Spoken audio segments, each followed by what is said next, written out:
Yes, I know. There is a King Kong anime coming to Netflix that's based on the Monster Island or Monsterverse saga. With all the hype about Godzilla versus Kong, I am on top of it. I've got my Kaiju Guard staff helping me out, figuring things, what the hell is going on. I know. And if you want to know my opinions on that, I have zero expectations. Why? Because I have sat now through, count them, 3 Kong animated series that have all sucked. I have little to zero expectations on this. So, okay, I can't stay in character for too long. Hey guys, what's up? It's Big Jack Films here. Welcome to another live stream. I know. And I have really nothing to say about the matter. Let me see what a trailer looks like to make my decision. I will review it, of course. I reviewed Kong King of the Apes, the movie. That was one of the worst things I've ever seen. But I know. 2 words. No shit. I've been getting, it's almost spam how much. I have to put like a Kong spam file away for how many emails I get about this thing. So let's see what happens. You know, like, I'm willing to always give something a chance, but you've had Kong, you have had 3 chances at TV and they all fucking suck. They all suck so goddamn hard. So I have zero expectations. I really want to see a trailer before I decide. And I will say this too. I heard it's going to be in the style of the Castlevania series, which, great, because I really like that show. But it's also a matter of, it's going to be taking place in the Monsterverse and everything, which is all great. But here's my biggest problem is that this is Netflix. These are the same people who did Kong King of the Apes. In fact, when I did that review, I had a few animators come at me and say, hey, you know, we knew it was bad, but we just got a good paycheck. Look, people need to get paid. But you still put out a shit product that I can't really give you any redeeming qualities for. So that's what's happening. I know what's going on. So there's that. So, figured get that out of the way for everybody wondering. But yeah, first of all, let's do some updates before we really have any kind of discussions and read the comments. First of all, big thank you to everybody who has recently subscribed to us. We've actually hit 15,500 subscribers, which is crazy. And we're just going up and up and up, which is absolute madness. So thank you all so much for all the new people who have joined us, especially after that Godzilla versus Kong trailer dropped. And look, I'm happy as a bird right now to see both of these monsters in the mainstream media and trending and talked about as like a movie everybody wants to see. Thank you all so much for watching my reaction. Thank you all so much for watching my little 24-hour discussion about it, which isn't a Let's Talk. I know a lot of people were wondering about that. It's not. I actually have plans to bring that back in a different way. So look forward to that. But yeah, just thank you all so much. I've been really appreciating a lot of the newcomers coming in and discussing stuff with us. So yeah, that's pretty cool. And a couple other updates. If you're wondering what's going to be happening for the next last week of January, tomorrow you will be seeing the 1-minute movie of Batman and Robin. We got the last Batman film in the 90s series done. And if you're going to say immediately after Dark Knight, the Batman v Superman, do all those, we're going to take a break for a bit. We have other ideas we want to do, but we're going to take a break from the Batman stuff for now. But then Friday, guys, please be sure to tune in and watch my review of the first Inuyasha movie on Friday. That is a review I worked really hard on this month, and it's been done for over a month. In fact, it's been available to early people on Patreon. And speaking of which, if you guys want to support our channel, go check out our Patreon. Just $1 more will get you early access to all of our content, as well as other special features. And we already have our first guest in the house. Guys, please welcome. He decided to come in to crash the party like Owen Wilson in Wedding Crashers. Kaiju Network, Ryan, how you doing, man? Good. Yes, I know about the anime, and I have zero expectations, and I just want to see it. Let me see a trailer first. Yeah, that's a good standard. I mean, dude, I've sat through 3 of these goddamn terrible cartoons. They're all awful. Yeah, I did a review series on one of them. Yeah, guys, go check out his reviews of the King Kong show, which was done. Actually, that was one of the first things Toei ever did. It was the first anime that Toei actually did back in the day, and it was also a side thing with Rankin Bass. Go check out his review. I mean, I'll tell you this, Ryan. If you want a better Rankin Bass cartoon, aside from the Christmas specials, go watch The Last Unicorn. That is a wonderful film. And just to name who's in that, Jeff Bridges is in it, and so is Christopher Lee. Oh, it's one of the best fantasy movies ever made. That is a great fucking film. So, Last Unicorn. Highly recommend it. But yeah, we're just shooting the shit on this live stream, which is pretty cool. We're also going to be opening... I actually got a bunch of fan mail, so that's pretty cool. So we're just going to be opening that up. So you get to see me open fan mail live. Yeah, but yeah, how's today been for you? Fine. Streamed earlier, like not that long ago. Yeah, I saw that. Like, everybody's trying to... like, look, the Kaiju stuff is so fucking in. It's just news after news after news. You know what I think it is, too? I think Warner Brothers had really all the stuff kind of on standby, not knowing what the hell to do with it. And then when they saw that this trailer, which is their #1 thing, just trending and going crazy for, I guess Warner Brothers was looking at the entire MonsterVerse franchise and like, go, go, go, go, go, capitalize, cash it in, make it rain, let's go, go, go, go, go. Strike when it's hot. Yeah, that's exactly what it is. I love it when studios, just when they don't know they have a sure thing, and they just let's see what happens, and then when it turns out to be a surprise hit, they're like, make more. Because they didn't realize that's. I mean, I was watching Doug's review of The Mummy Returns that just launched about an hour ago, and the movie's like the second Mummy is like not good. It's actually pretty bad, but I like it for how much of a big dumb cartoon it is. But I had to point out to him that movie was literally made as a quick cash grab, and it was a rushed production because Universal had no idea the first Brendan Fraser Mummy was going to be such a huge hit. Like, because this actually, it's funny because like they had no banking on this thing making a buttload of money because guess what was around the corner a month later? The Phantom Menace. Huh.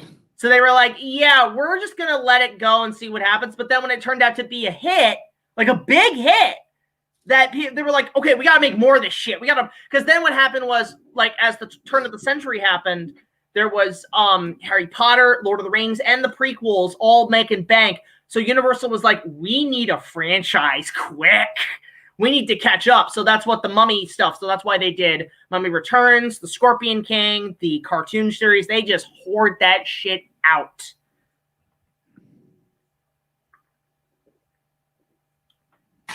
Your stunned silence is very reassuring, Mr. Wazowski.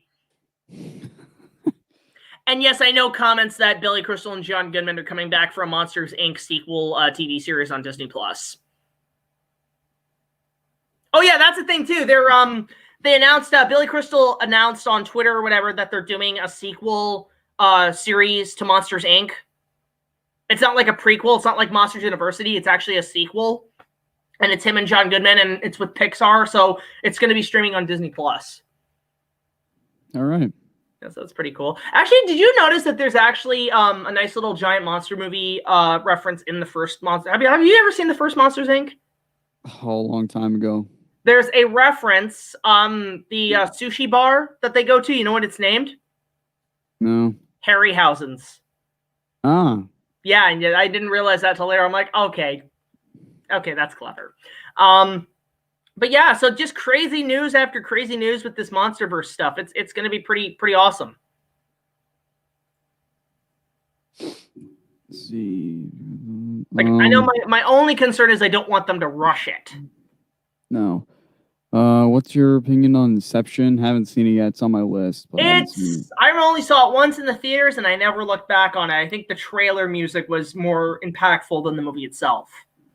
Hey, you should really do Schlock for a King Kong review. Have you seen it? I have seen most of it. It is on my to-do list, along with King Kung Fu. It's like really stupid, and like, cause look, the only problem with Schlock, it's not really a giant gorilla. It's yeah, I guess you're right, but it does parody the Kong story. It's just more like, look, if your gorilla is 10 feet or higher, it qualifies. The ending, though. You know, like, I mean, I wasn't even considering reviewing that Terror in the Midway Superman Flasher cartoon but because he got up to about 10 feet or higher, I'm like, okay, it counts. Yeah, giant ape. But yeah, I know Schlock. I know Schlock is one that a lot of people told me to watch. I know it's directed by Joe Dante, who later on did the Blues Brothers movies. Like he did the first Blues Brothers film. But what's funny is actually he was the one who was supposed to do a Kong film in the early 90s, late 80s, early 90s, because Universal had just opened the two park rides open in Florida and California. Right, the John Landis King Kong. Right, I remember you did a review on that. And apparently what happened is that they wanted to use the original Bo Goldman 75 script because, you know, why waste a good screenwriter? The guy who won an Academy Award for One Flew Over the Cuckoo's Nest, which is another great film, by the way. That's a good movie. Damn good movie. But anyway, they didn't want to waste it, but they thought to save money, they would basically use the ride's animatronics as the effects for Kong. And they would just basically build the sets around the animatronics. And funny enough, that was actually what the stages were meant for. They were meant to be like, hey, you can have a giant animatronic thing and we can just move stuff around and make an attraction out of it.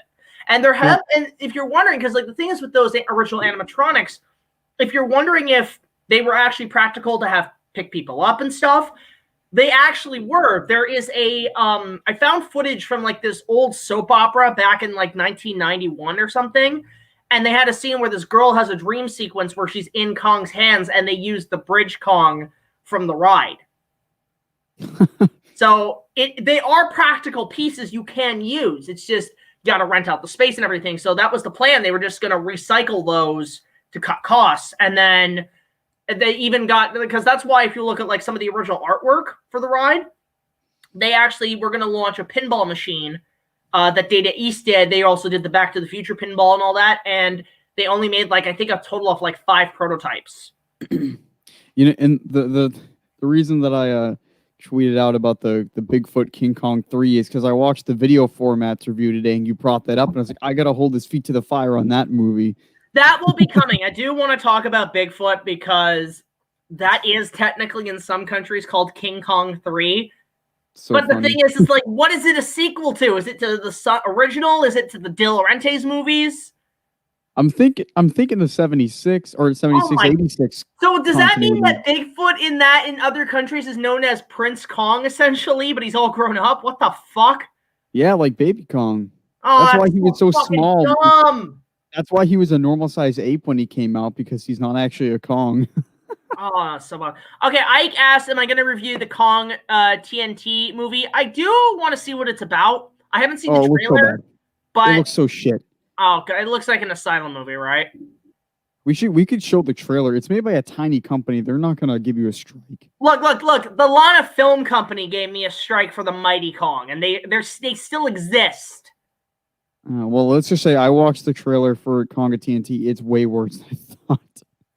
Okay, is it worse than Bigfoot? From what I've seen, maybe. Really? Okay, because look, dude, I'm pretty sure it's like a fan thing, so it probably is gonna have more merit to it. But like, look, I have scraped the bottom of the toilet bowl filled with monkey throwing fecal matter in terms of giant gorillas. Okay, I don't know if it can get worse. It just can't. Look, I have seen, Bangor King Kong, which I want to do a binge watch with you at some point. If you guys want us to do like a watch party of like Bangor King Kong, I will bring these motherfuckers in because I want them to suffer as I have suffered for 2.5 hours, which feels like 4 hours. But yeah, like, I mean, I want to, like, I've seen that. I've seen The King of the Lost World. I've seen a lot of bad sweeted 60-second ones. Like, there's one that almost made me throw up, and it was just like literally like one of the King Kong sweeted videos I saw on YouTube was so poorly done. It looks like it was shot on Windows Movie Maker back in 2007. And literally Kong in close-ups is a big fat guy with blackface, a fake pig nose, and a clown wig. What the absolute fuck? Let's see. How are you not monkeyed out by now? Well, you know, here's the thing, and John Johnson, is when Kong Skull Island came out, that's when I was really kind of monkeying out, essentially, in terms of the whole Kong phase at that time. I think it's because I've just covered so much, and I'm now taking my time on the reviews as well as doing other movies on the side.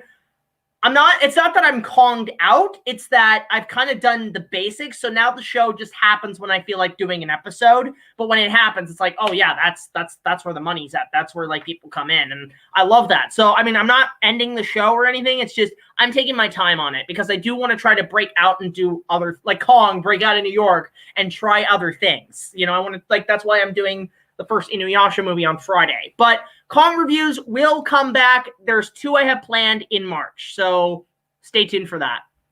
I'm going to send you an image of a screenshot I took of Kong at TNT on Messenger. Oh, God. Sean might show up at some point. JTISREBORN. I'm going to see if anybody else wants to come in and join us. I'm going to find some people that might be up for it. Oh, the suit looks so bad. At least it's a suit. So I guess okay, it's you know better what? Hold on. You know what? I'm going to share this. You know what? I might watch this. Okay, because you know what? Now you've got me. Now it's got me intrigued. This feels like one of those fan films that I would have watched, part of the fan film run. You know what? I've seen that costume. That's literally a Spirit Halloween costume, right? Literally a Spirit Halloween costume. That's not half bad. No, it looks in the style of your movie a bit. Yeah, hell, you know what? I'm surprised that none of these companies that put out those DVDs, like those really shitty movies, don't ask to distribute my film. I'd be like, yeah, let's put that shit on DVD. They should do more fan films. I mean, if they could get away with it. But like, there's a lot of good Godzilla fan films too. Like, there's a lot of good Batman fan films. I've seen some pretty impressive ones. You know, actually, if you ever go to G-Fest, they sell some of those fan films on bootleg DVDs. That's pretty cool. And look, I've seen a couple of those. They're actually, because I'll say this.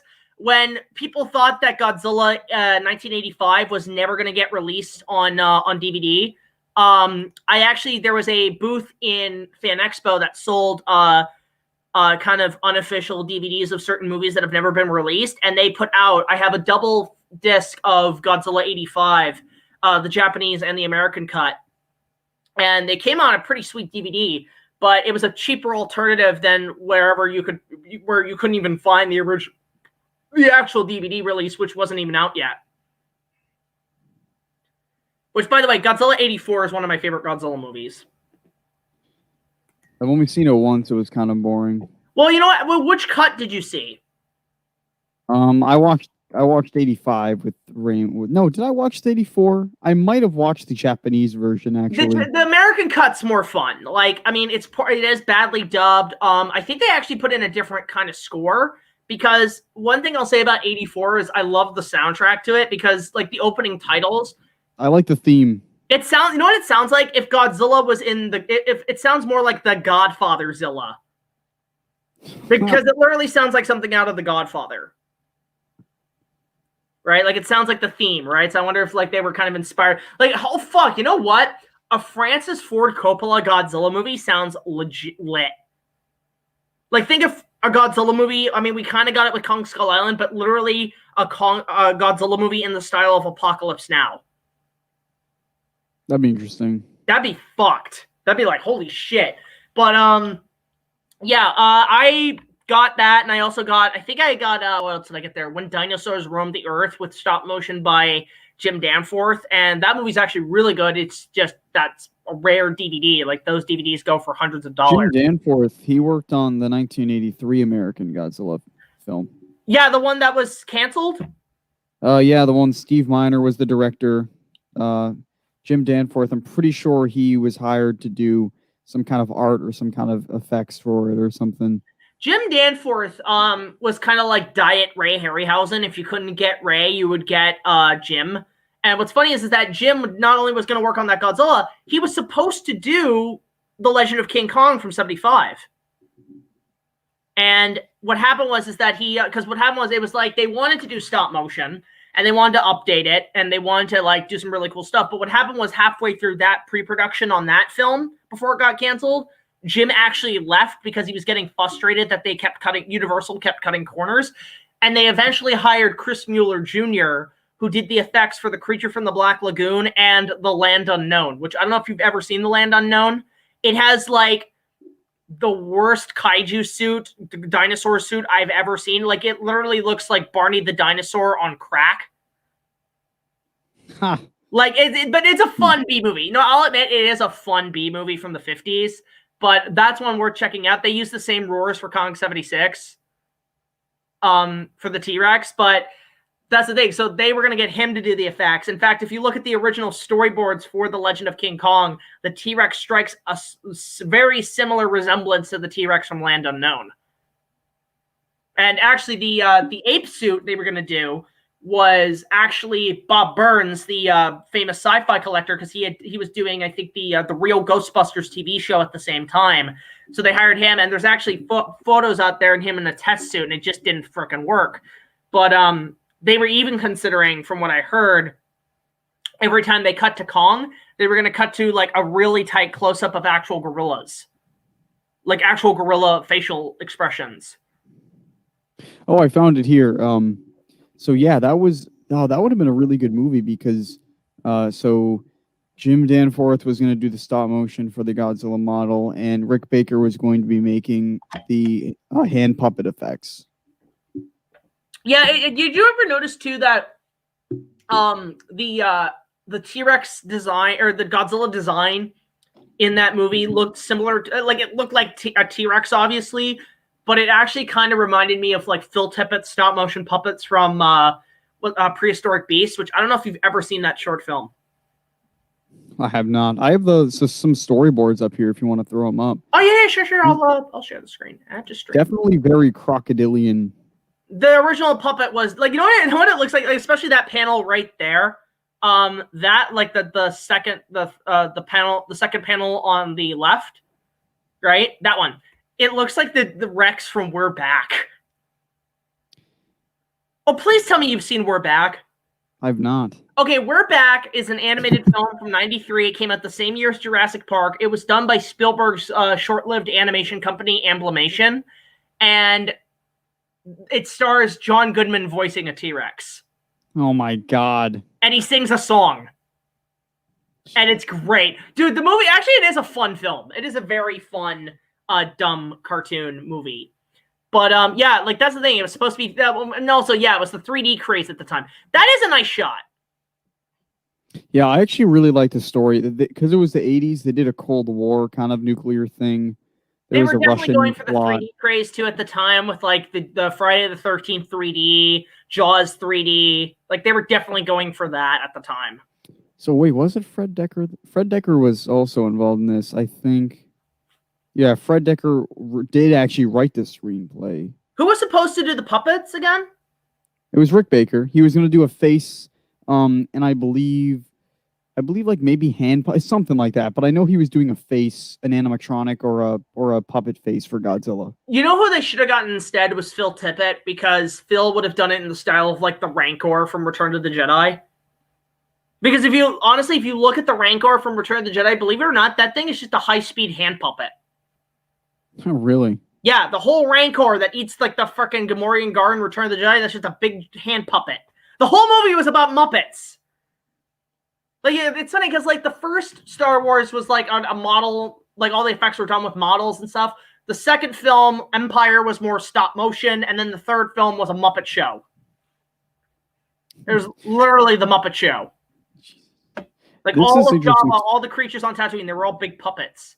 I kept expecting David Bowie from Labyrinth to show up and sing Dance Magic Dance. Practical's good. One thing that I've been thinking about lately too is like talking about Terry Rossio. I do want to watch some Jan de Bont movies because he was supposed to direct the Godzilla Griffin movie. Yeah, I want to watch Speed. Yeah, he's doing the script for Godzilla vs. Kong. Yeah, Terry Rossio is. Yeah, so I was gonna, because he wrote the Griffin movie, so I was gonna watch some of Jan de Bont's films because he was set to direct that. Here's the thing, like, I do like Terry Rossio's writing, but I don't like Terry Rossio as a person. Dude, as a person, apparently he's a big piece of shit. Like, no, he's one of those people. He's actually anti-vaxxer. Like, you know what he said? He said calling people anti-vaxxers is the same as the N-word. I'm like, shut the fuck up, dude, and just go back to writing like action movies. So like the dude, so yeah, like he's a good writer. He's like Mel Gibson. Say what you want about Mel Gibson, but the fucker knows story structure. So yeah, like freaking Terry Rossio, he's a complete douchebag, but I do like his writing. If you like, I think like 2 movies I really like that he wrote were obviously he did the first Pirates of the Caribbean movie. Like he actually wrote that. And he also wrote The Mask of Zorro. The Mask of Zorro is a movie you'd like his writing style. And you know what? Looking at his humor in all his films, I can kind of picture that kind of humor in Godzilla vs. Kong. So I'm like, you know what? I kind of will enjoy the humor of that film. Yeah, I encourage you guys all. I'm actually gonna go to the YouTube and go to the comments so I can. I'm gonna stop sharing my screen. I was gonna say, Hewy Toonmore said the head of the T-Rex from Land Unknown would be reused in Spot the Pet Dragon in the Monsters. Oh God, I've never seen the Monsters, so I have no idea. Like I didn't know about that. Yeah, I think he also did write the Aladdin movie. He did write the Disney's Aladdin. Like he did have a part in that. He's a decent writer. He's just an asshole in real life. But anyway, so I gotta open some fan mail here, because there's just a ton to go through. And one thing I should say, guys, I am actually starting to binge season 3 of Inuyasha. New vlogs will be out next week, starting Monday. So look forward to that. There will be new vlogs for those. I know a lot of people have been asking me about season 3, but they are coming. Come back here, man! Like, don't freaking leave this shit. Get to see me like open fan mail. But yeah, unless you gotta go like take a break or something. No, just had to get up for a second. Yeah. So we got some fan mail. We got 3 packages in total. See, dude, I love getting fan mail. It's great. So we're just gonna go through them one by one. There's a couple of packages, a couple of boxes. So this one is from SCRYE Productions. 830 West Heritage or Oak Antilla. I can't even remember what the address is, but Movie Central Productions. Okay, so let's see what the hell he sent us. I love fan mail because you never know what you're gonna get. I mean, sometimes you can get gifts, sometimes you can get letters, sometimes you can get anthrax. Yeah, that's true. So there's like 2 pages here. He folded them up like all crumply and stuff. So let's see here. I'm curious to see what the hell. Super 7 now has the rights to Godzilla. What's Super 7? What the hell is this?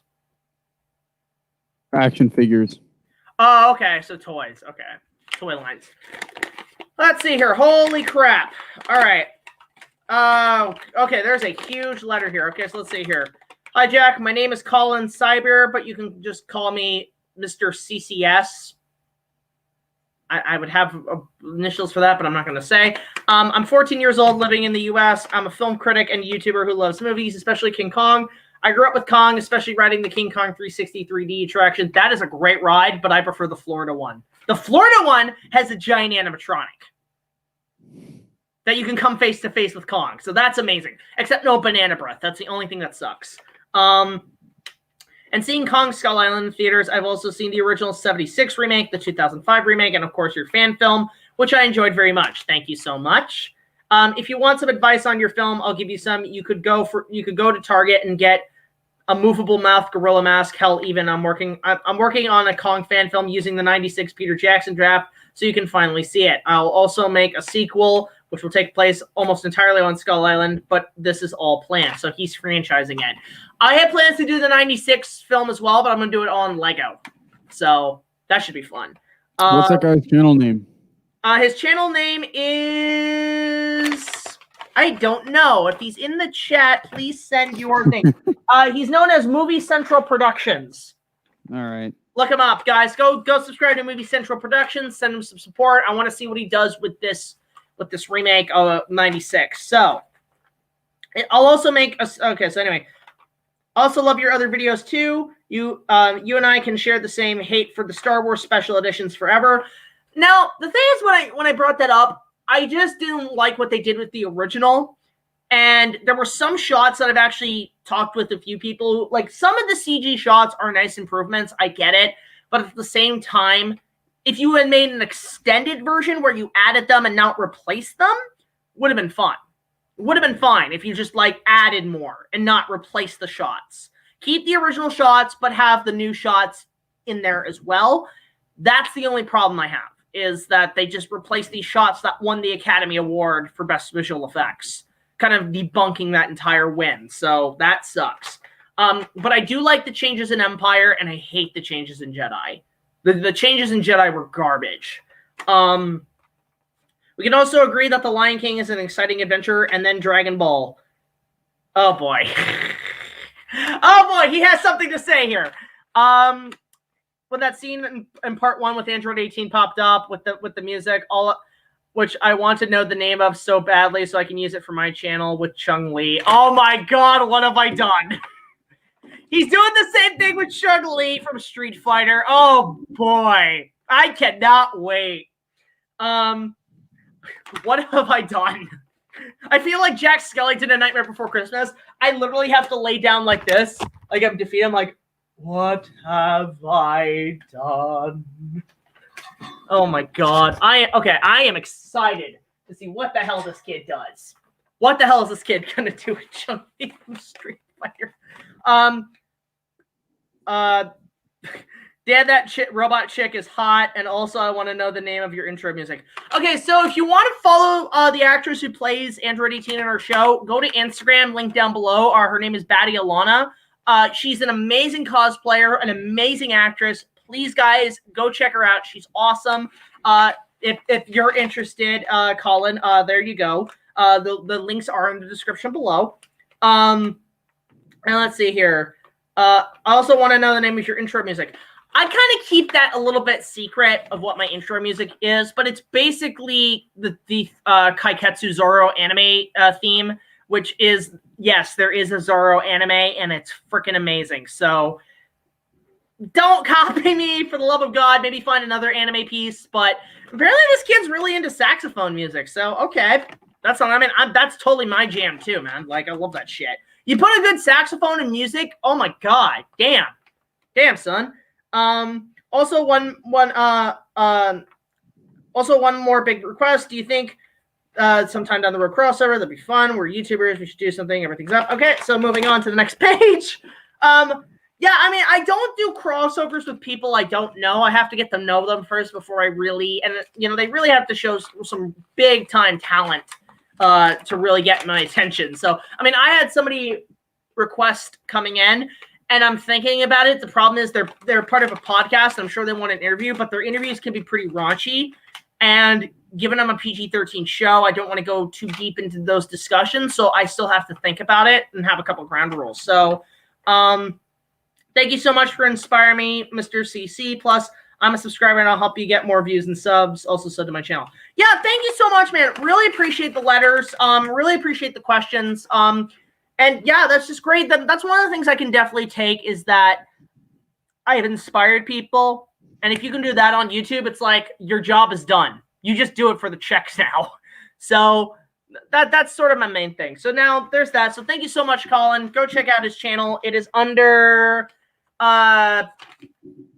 Movie Central Productions. Go check him out. Let's see. Jack, have you heard that Purity Cure is it's from Animation Studio who did Sailor Moon? I have not seen Pretty Cure. I don't, bear in mind, guys, I don't know all the anime out there in the world. I'm always discovering new things. But anime for me is pretty minimal. So this one, okay, this one's definitely like something. This looks like a DVD or a Blu-ray. It is from Tyler Ash from Potterstown. So Tyler normally sends us a lot of cool marker fan art, Ryan. So I don't know what the hell he sent this time. Oh god. I'm gonna need scissors. Keep talking, I'll be right back. I need scissors. Thoughts on Resident Evil Village? Haven't seen Resident Evil. Big fan, Jack. Inspired people. What Akira Ifukube themes while hearing GBK. Could do Mechagodzilla 2. Oh yeah, like that. I would say the Mechagodzilla 2 theme, or you know what? I want the original 70s theme. Like with that 70s jazz. All right. Let's see what's in here. Oh god, I should be concerned what's in here. Oh. Okay, so there's some DVD discs things. And I don't want to look at them yet. I want to kind of be surprised. Let's see. Hi, Tyler's mom again. Here's some more stuff for my son. Please don't use. Okay. So, all right, cool. So this is just stuff from his mom. I will keep that in mind. And he sent us some letters. Oh God, this tips up a lot of stuff. Ha! Sean's here. Shut up, Ryan. Oh, it's funny. Yeah, saw that. Let's see here. Oh my God. Oh my goodness. Let's see here. So now I have to go by this guy. I have to call him anonymous. I just got to keep that in mind. Okay, this is awesome. Okay, so he sent us fan art. More Mark art. It's the dinosaurs from Mighty Morphin Power Rangers, but they're all essentially like just in their dino form. That's really cool. I love that. That was pretty good. Yeah, like there's some good artists that send me some good stuff my way. So, I mean, guys, if you want to send me fan art, definitely do. I always love my fan art. Fan art's great. I don't get the Kaiju guard crew, Ryan and Sean in there. So get them in the fan art. I'm sure they would really appreciate that. But then there's some more. But wait, there's more. Let's see here. Okay, this is cool. Oh, okay, this is sweet. He sent us a bunch of fan posters for the Monsterverse. So these are actually really cool. So he did Godzilla 2014. There's the Muto. He's got some good artwork. He did Kong Skull Island. He even put labels on them. Huh. Kong, that's pretty cool. And then there's Godzilla King of the Monsters. Wow, he fit almost every monster in this one. I don't know if you can see Mothra, Rodan, Ghidorah. Like, you gotta admit, this kid's a good artist. Hey, super chat. Oh, super chat! Oh shit! We got a super chat from Tarbento. Now, if you got the choice of Skull Island fauna, accurate dinosaurs, which would be more distinct from Jurassic World stock or MV style, just monster mix. Don't know what you mean by that, but I'll let Ryan answer. Monsterverse style. Oh, I want some dinosaurs in my Monsterverse. I want them to do, if they're doing this Kong Skull Island anime, I would really like to see some where did that giant Triceratops skull come from? That's what I want to know. I want to see that creature. Let's see a kaiju-sized Triceratops. They did it for a cool scene. Yeah, that'd be cool. And then there's also let's see here. So yeah, that's what I would definitely do is more dinosaurs. Batano. But thank you so much for that super chat, guys. Go subscribe to this guy. This guy's good. This guy's good. Thank you so much. Because at this point, accurate dinosaurs would be something totally new, like eagle-like raptors and shit. Oh yeah, that'd be great. Some eagle-sized raptors, yes. So there's that, and then there's obviously Godzilla versus Kong, and this is, I love how it looks like the last poster for the final Harry Potter. It should just say it all ends. Yeah, it's very, you know what it is? It's like PG, like there's a difference between PG-13, like in movies and PG-13 online. I have not seen D-War. PG-13 online is a bit more explicit in terms of like language and stuff like that, but it's more so if you're getting an R online, you better damn sure that shit's on Pornhub. You know, just saying. I mean, normally they're very, know what it is? YouTube is like 90s PG-13. 90s PG-13 when they had balls. So, just saying. We're kind of still catching up. So, he did send us some artwork. Thank you so much. And then he sent us a couple of movies. Yay! He sent us some movies. They're not in a case, which sucks, but that's all right. That's pretty cool. Always enjoy it. Somebody made a good point in the comments. They said the reason they didn't have dinosaurs in Skull Island was not to compete with Jurassic World. Because they were not in Jurassic World? Yeah, I guess because they didn't want the film to compete with Jurassic World. That's true. Yeah, that's definitely something there at that point. Let's see here. What did Sean say? Sean just said something in the chat.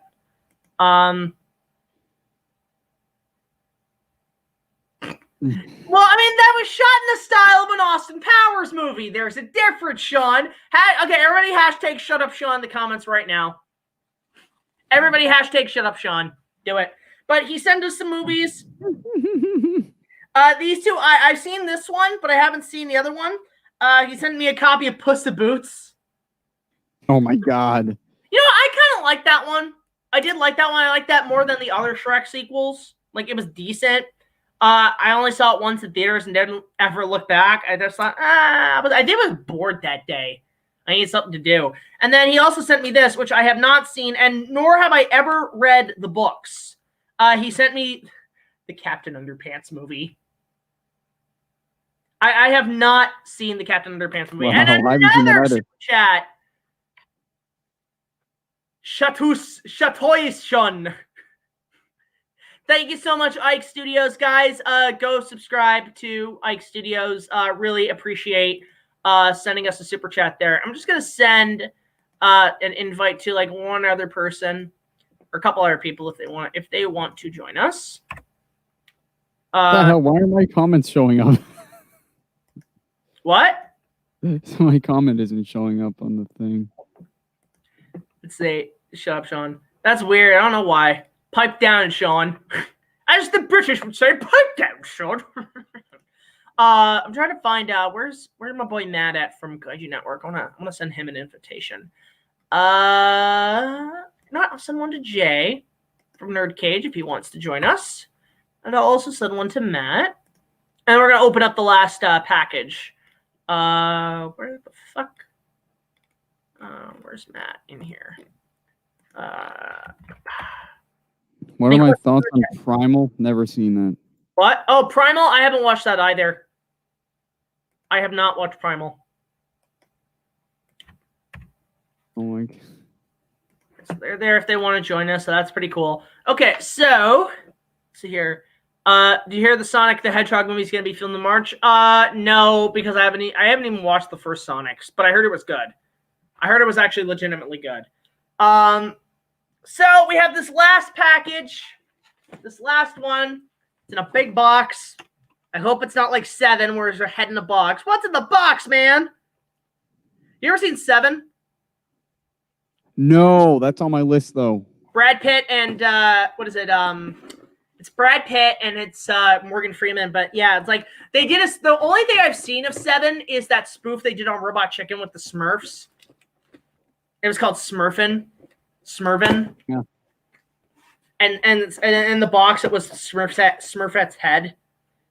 Also, guys, when you're opening packages, please get your parents' permission to open them.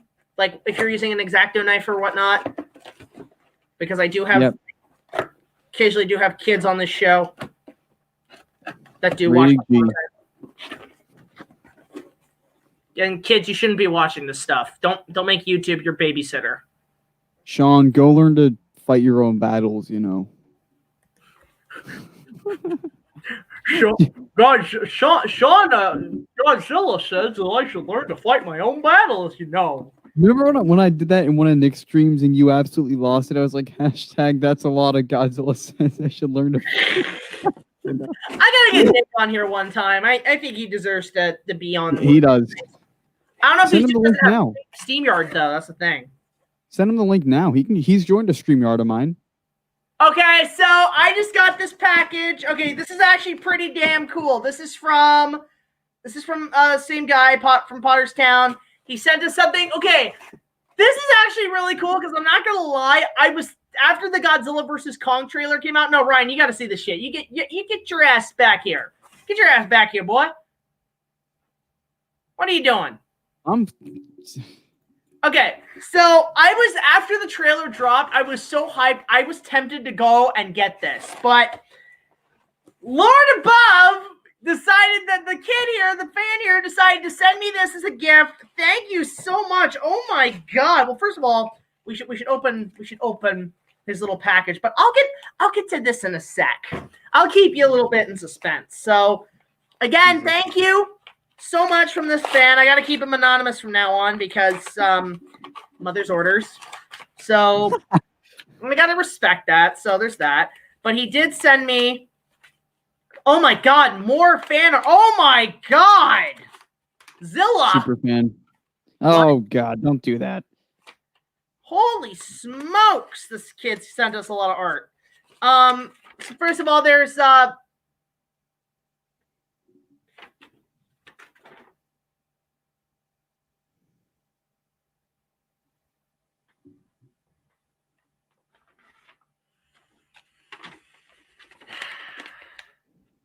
what the fuck?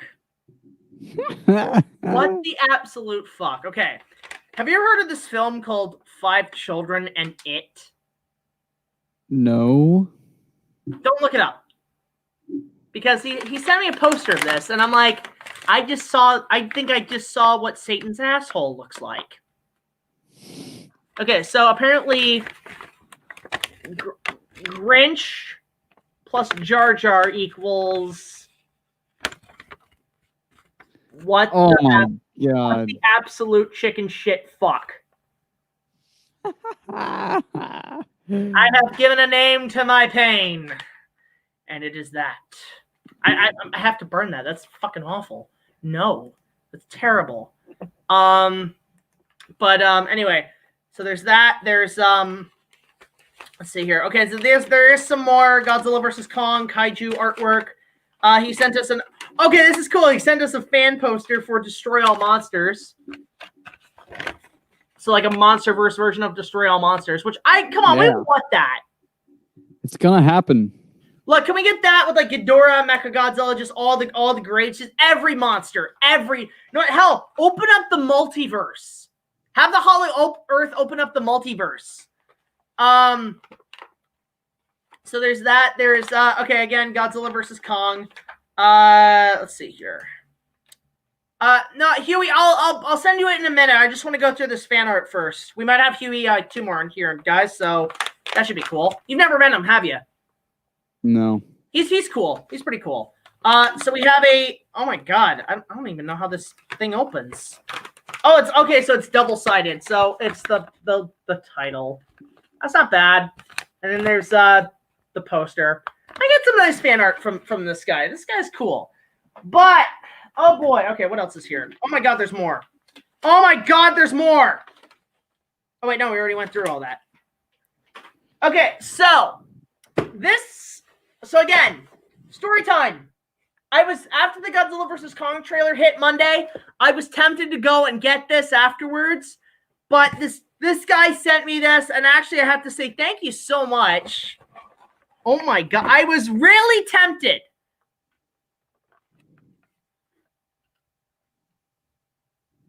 He got me the Godzilla figure to add to Kong.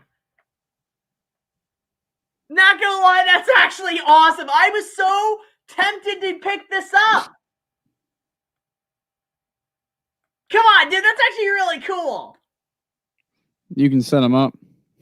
Yeah, I'm gonna, like, dude, if he has a YouTube channel, it's like, dude, send it my way. That sounds amazing. Wow. I was, again, so tempted to grab this on my own, but the fact that they sent it to me, thank you so much. Wow. And I don't even have a Godzilla figure. I don't have any Godzilla action figures, so this is nice. And yeah, you can see there's the spoiler with the axe.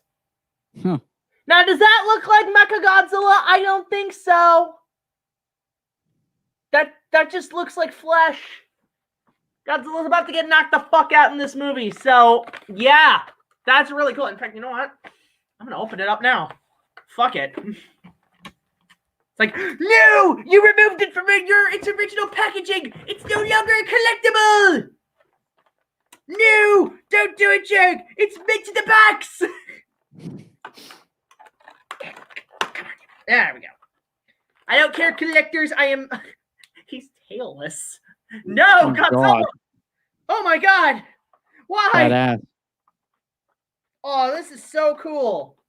I was so tempted to get this, and he sends this to me. So thank you so much. Okay, so it's... Oh, okay, you know what it is? The ball and socket joint. Those are tough.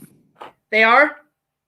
Yeah, so the key to those ones, if you can't get it, is you Got it. put the... Oh, I was going to say... Nice. Okay, you know what? That's actually really freaking kick-ass. That is actually a nice figure. Very 2014-y. And he does come with accessories because, you know, accessories are sold separately. Batteries not included. New from Mattel. Put the flesh on him.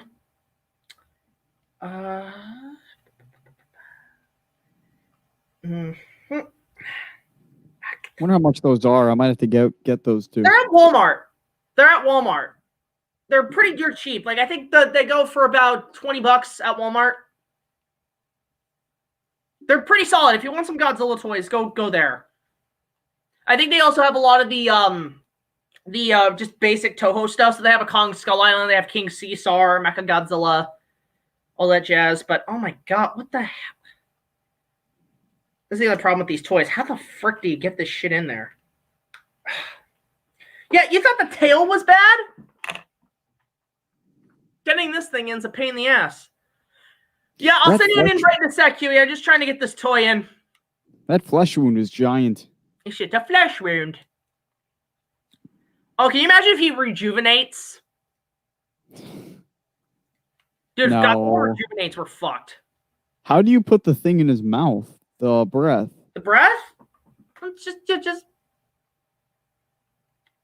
just stick it in his mouth.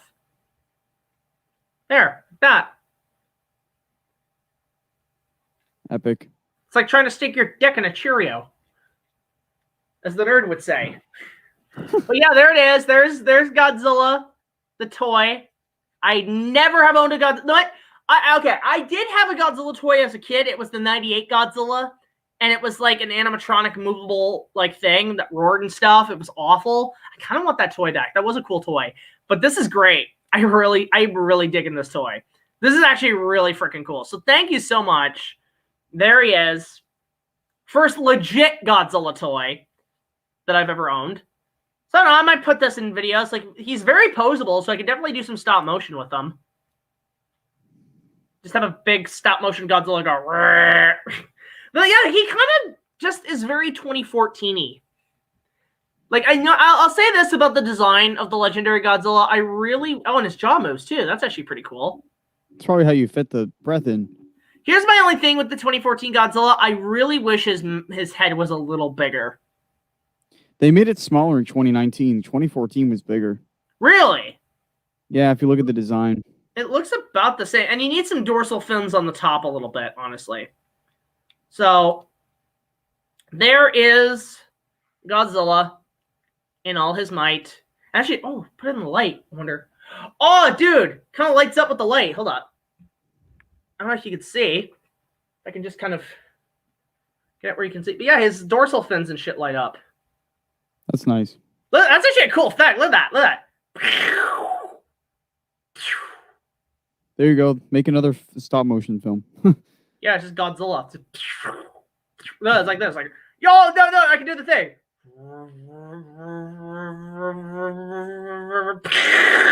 I'm a firing my laser. That actually is pretty solid on camera. Look at that. That's actually really cool. Oh my god. That's amazing. I love this. I freaking love this. Oh, dude. Yes. I think I gotta get more of these guys. They're at Walmart. Thank you so much. Love that. That's gonna go. You know what? Actually, can we put them right there? Can you see them? I don't know if you can see them, but no, you can't see them. Son of a bitch. But there's Godzilla. I'm actually gonna try to put him in a place where you can see. Oh no. Sean's like so many J.J. Abrams lens flares. Ha! A J.J. Abrams Godzilla movie. Good lord, no. Can he go right here? Can he sit on the thing? Ah, shit. Get the Kong figure out. You didn't open it yet, did you? Oh, I did open them. Oh, okay. There he is. There he is. There's Godzilla right there for now. But yeah, that's awesome. So we're gonna get one more person on here, and we're gonna just shoot the shit and talk, and we're gonna have some fun. So give me a minute. There we go. So he's gonna jump on for a little bit, and yeah, I think we're gonna go for probably about another half hour. I just want to bring him on because he's been very patient wanting to come on and join us. I don't know who else might show up. Brad might show up, maybe. But yeah, there it is. So I did send Hewy. I did send Hewy Toonmore an invite.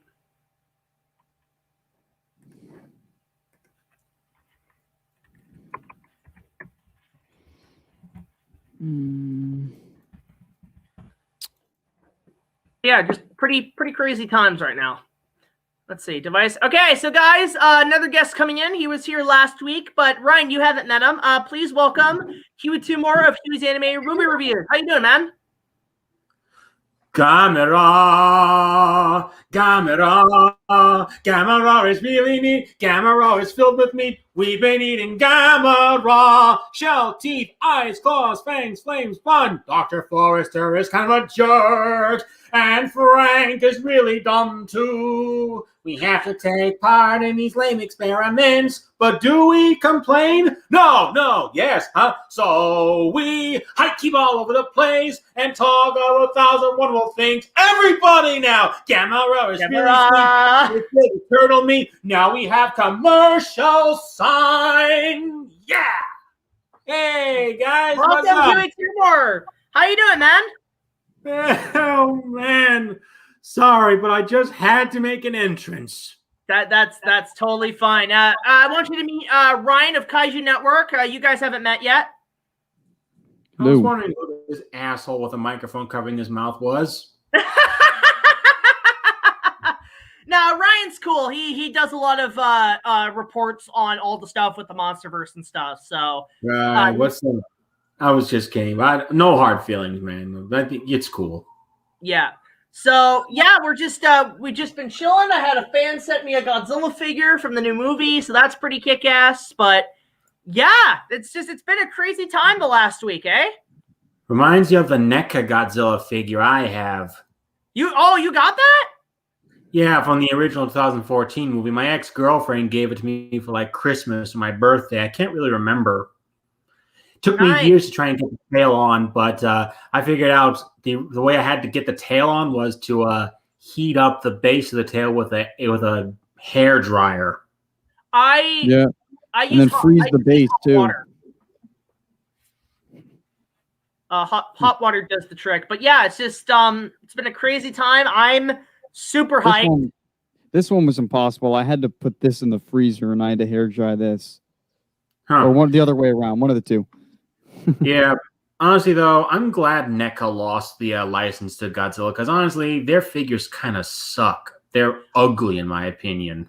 I kind of want the Kong figure though.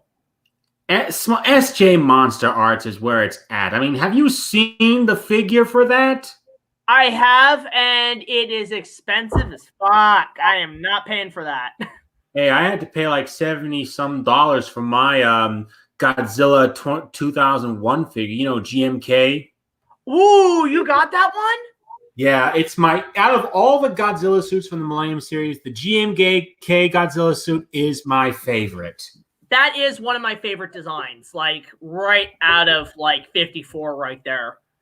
Yeah. Oh, I never noticed this, but I watched a review and apparently the fins move when they light up and he's about to fire his breath. I never knew that.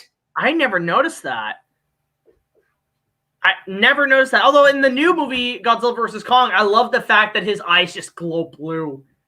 Like, you don't know. It's funny because, like, I heard a report Pepsi Blue's coming back.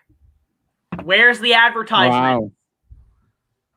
Pepsi Blue's coming back. Jesus, that was like when I was born. Oh, I heard the Godzilla vs. Kong was delayed. Yeah, only by a week. Only by 1 week. Because 5 days, not even a week, 5 days. I think it's only because they also want Justice League to make some money, so it's just why not just double their efforts essentially. They also announced it was for an Easter kind of thing. Right. Wait, which one's coming out on Easter? Godzilla vs. Kong or Justice League? I think they said something about putting GVK there so it can pick up some Easter steam or something like that. Our Lord Godzilla has risen on Easter morning. Literally. I still think that the two are going to team up by the end and fight Mecha Godzilla. It's BBS. It's BBS. Except better.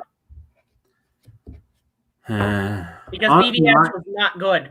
Speaking of the DCEU, I thought it started to improve with Wonder Woman. Wonder Woman, Aquaman, and Shazam. I haven't seen Wonder Woman 84 yet, but I want to see it. But I heard Birds of Prey was pretty bad. I saw Birds of Prey. It was a seizure-inducing mess. I mean, what the hell did they do to Cassandra Cain? It was almost, no, the problem was, it was like, I didn't know what the hell was happening. It was literally unwatchable.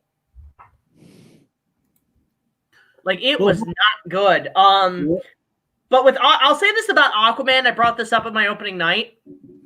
Aquaman is like a Lord of the Rings big budget version of SpongeBob. And I freaking love it for that. It's just SpongeBob, but with Jason Momoa as SpongeBob. Like, Aquaman was pretty good. It's a big, giant cartoon. All that's missing is Ocean Man in the soundtrack. Why they didn't do that, I have no idea. Ocean Man. They should have put that in there because, like, the first SpongeBob, like, you know, I mean, I'll go back. I went back and watched the first one again. Still a great movie. I know that the DCEU is having some flubs. I mean, I still want to see Wonder Woman 1984. I want to judge it for myself. But I heard Birds of Prey wasn't that good. But I still think the DCEU is on the road to improvement. Wonder Woman, Shazam, and Aquaman have shown this, and I know that there will still be good movies to come. I mean, even without you know, like, all being in continuity, even the stuff outside of it has been great. Joker was phenomenal. Right. I loved Joker, and I'm looking forward to see what they do with the Batman. You know, like, I know it's having huge production problems, but it looks cool. And also, come on, we're all going to go, we're not seeing the Flash movie because of the Flash. We're seeing it for Michael Keaton. Right. True. Because, like, Michael Keaton is the definitive Batman. Like, no, I mean, aside from Kevin Conroy. Love Michael Keaton to death. So Me too. Da-na-na-na. it's great. By the way, Hewy, I thought I'd let you know. I know there was some potential discussions of us doing a Kong review sort of thing. Oh, yeah, that's still up. That's still, yeah, I still want to do that with you. I am writing a pass currently, and once I'm done, I will send it to you, and so you can have your insights, so you can, like, add some stuff if you and, like, help me out. Wait. I thought we were going to write that together, man. Yeah, I'm just doing, like, no, it's good. We're going to do that. I'm just writing a quick little opening intro, and then I'll send it to you, and we can fill it out together. Oh, just the intro. Okay, gotcha. Yeah. That's all I'm doing is just filling out the intro at the start of it. Okay. Ryan, have you worked with Wikizilla? Because I swear I've seen your name on the Wikizilla videos. Oh, no. I wish. Yeah, I forget who Wikizilla is. I can't keep track of the whole Godzilla community. They're like one of the biggest channels now. Real? How many subscribers are they at? I don't know. They have a lot, but they run the Wikizilla website, and they essentially just make like the Kaiju profile videos. Oh, okay. I think I know who they are. Yeah, I mean, the only one I know that's, like, super huge is D-Man. D-Man's really getting up there. Yeah, let me find Wikizilla's numbers. Wikizilla has more than D-Man, almost double D-Man. So double what D-Man has? Yeah, they have 145K subs. I think the Green Goblin said it best. Impressive! The boy's talking about the monkey. Oh, hey, Matt. Hello, Monstrosities. If you want to join us, I sent you a link. If Matt from Monstrosities would like to join us. AKA Apollo Z Hack. Apollo Z Hack. I've not heard of that one. Yes, is that what he used to go under? Yeah, he used to have, like, a beret, gloves, an eye patch with AZH on it. Nice. Hey, Matt. Whoa, I'm just sending an invite to another person because I want to see if he wants to come on.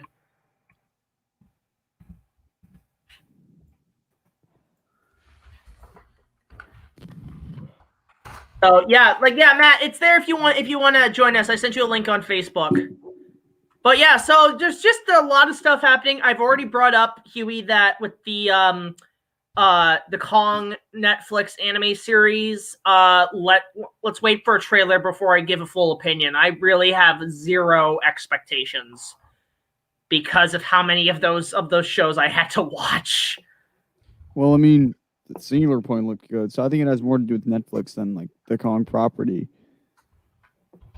Yeah, that's the thing. I think that's what it is. I think Netflix just has the TV rights to Kong, essentially.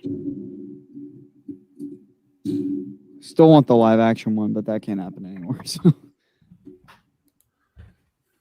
Now, we might actually go on a bit more because Matt might join us later, so that should be a plus. So we can actually go for maybe like even 2 hours. Yes. Which would be nice. Yeah, just shit and talk. I tried to get Jay of Nerd Cage in, but he's busy today. Hey, since I'm the animation dude, I want to ask, have you guys seen the new trailer for Raya and the Last Dragon yet? Is that the new Disney Pixar thing? No, it's just Disney, not Pixar.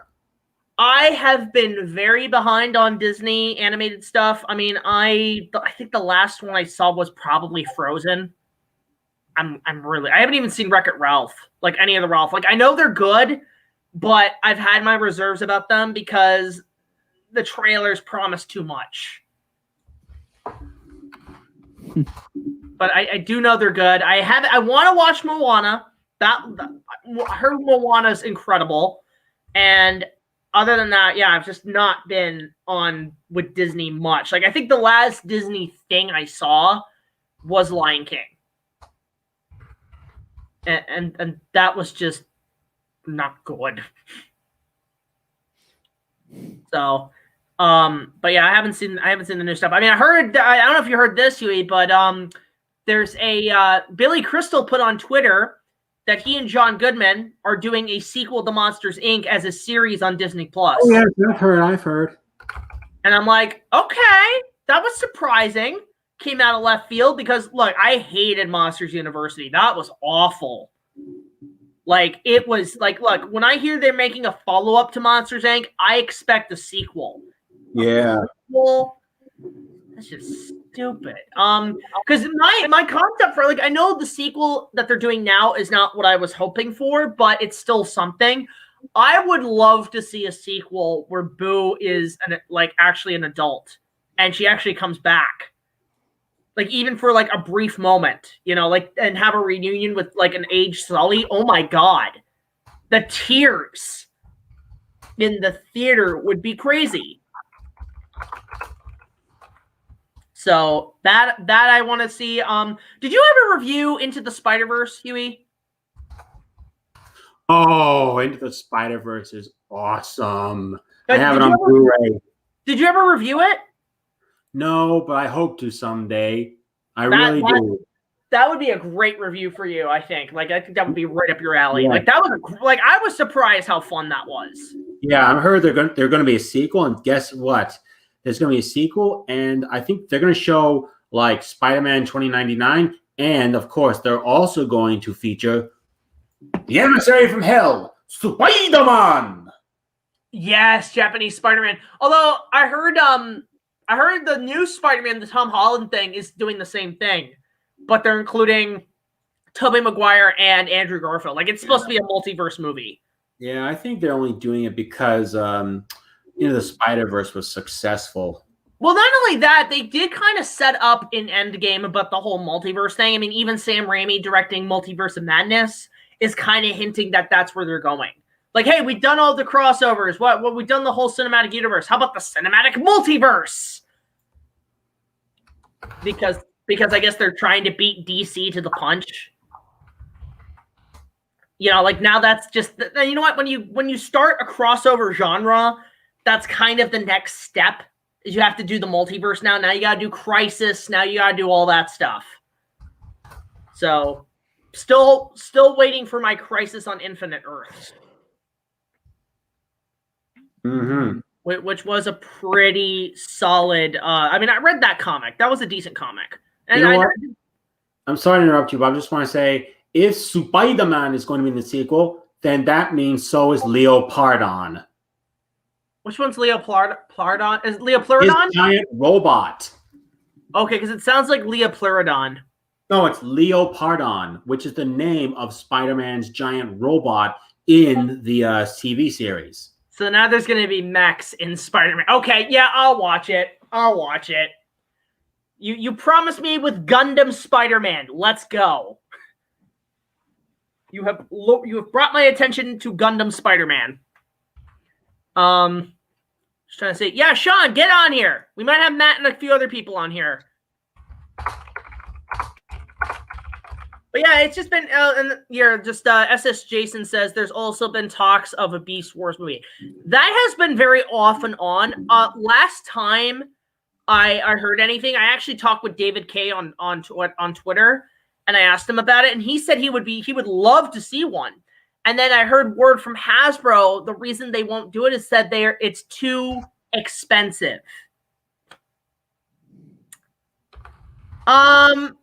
You know you're paying more for those Bay movies than you are of the full-on Beast Wars movie, right?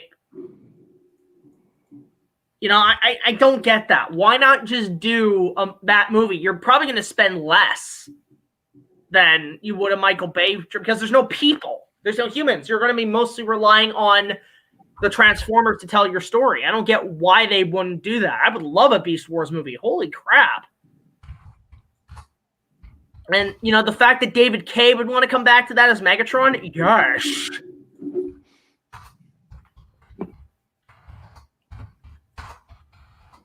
But yeah, so it's been a pretty fun week, all things considered, when it comes to my channel, Giant Monster Movies, and the whole debacle. I mean, I see that GVK has constantly been trending on Twitter. I'm like, you know damn well when it comes to Kong material that I'm going to be whoring myself out on Twitter with all the trends. Because one goal I am trying to do is trying to get my fan film up to 1 million views. It's at 900,000. Well, it's at 902,000. I need another 97,000 to go. So hopefully with the Godzilla versus Kong trending, like, people will start to catch up. And I do love that. I do love how they're kind of both back in the mainstream as like the saviors of Hollywood. Like, they're the ones who are like, you know, yeah, we know the superhero genre is getting stale like the Westerns. So here's the next big thing. Giant monster movies. Let's bring that back. Kong, you know the name of King. Huh. Kong, you know the fame of King. Kong, 10 times as big as a man. If they did like an instrumental version of that song, that would be interesting. If they did like I friggin' love the Rankin Bass. I think it's a French horn when it goes like that. It's very Star Trek-y. Yeah, you can hear it in a lot of Rankin Bass's soundtracks, as well as the flute. You know, da da da da da da da da da. Whenever they do the flute. Yeah, I call it either the Rankin Bass flute or the Rankin Bass horn. Actually, Huey, if you want to see somebody cover that show, go check out Ryan's videos on that. Oh yeah, I've heard that theme about fucking 50 times now. Yeah, like it's catchy, but at the same time, again, this coming from somebody who was not a fan of that show. Like, I mean, that's why I'm not really having any anticipation for this Kong anime as much as I want a Kong anime, which, like, fine. Like, I know the Kong show is an anime. It's the first anime that Toei ever did, kind of. But at the same time, it's like, having sat through that, the animated series, King of the Apes, it's like, I have no hope. Well, Netflix can redeem themselves now from that garbage show. Yeah, from that. Oh my god! Like, oh, Huey, I don't know if I told you this, but when I did the Kong King of the Apes show, like the first episode, which is technically a movie, I had some of the animators reach out to me and say, "Yeah, we knew it was bad, but we were getting paid really well." Oh my god! Like, that was pretty crazy that they just, like, they contacted me. Like, there's a shot that, remember that, how I bring up, Huey, that shot in the movie where they do a ripoff of Transformers? What shot? Okay, in Kong King of the Apes, when Kong's escaping from that futuristic zoo, and he goes over that little girl, and it's that shot that rips off Transformers with that chick going, like, looking over her head and seeing Ironhide over. In the first Michael Bay Transformers.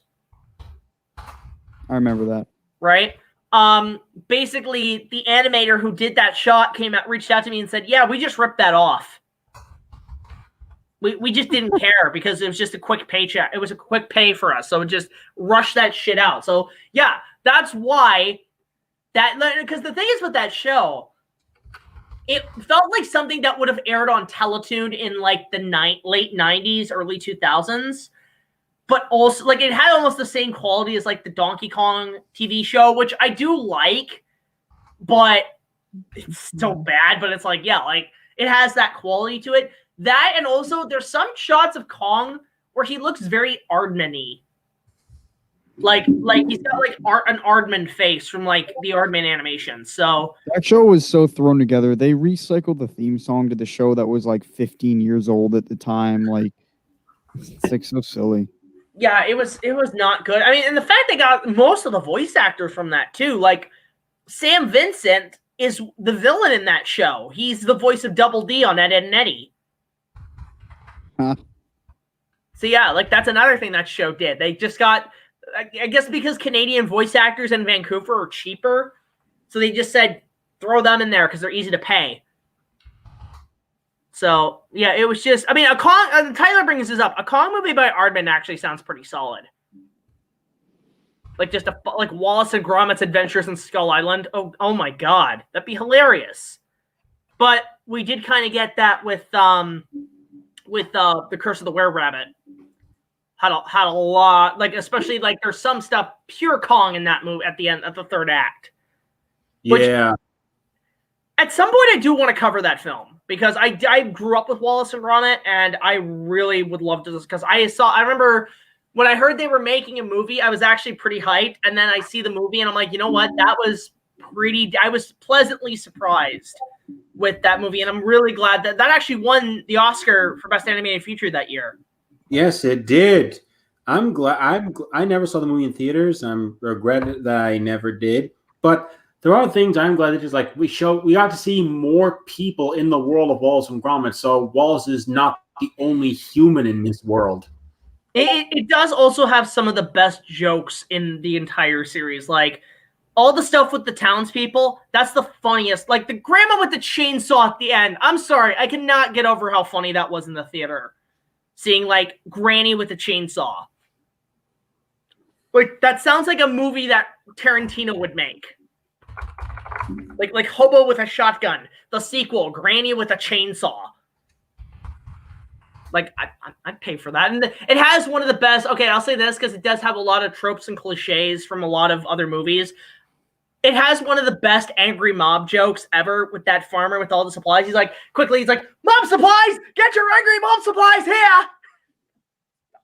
One of the best cliche jokes I've ever heard was in that film. But yeah, there's a lot of calling, like when they're on the plane. And that movie also has one of the best pause jokes ever.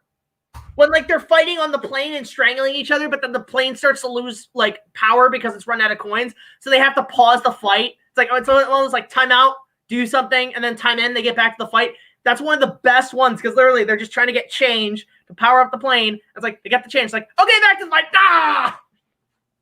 Oh, such a great movie. Like I put that on par with and like it is. I actually watch it around Halloween, in my opinion. Like that's the perfect time to watch it. But it's almost sort of that cult classic thing on par with like Ernest Scared Stupid. It has sort of that vibe to it.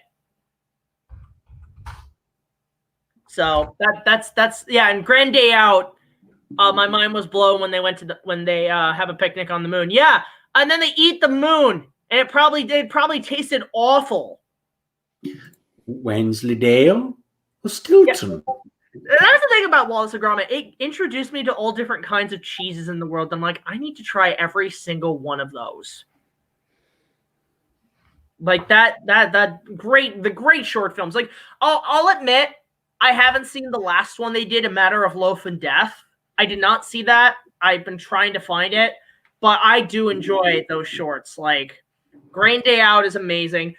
I think my personal favorite is The Wrong Trousers. Just that chase scene, that train chase. One of the best. Like, that's up there with like the train chase in Back to the Future 3. And then like Close Shave, I remember really liking, but man, is it dark.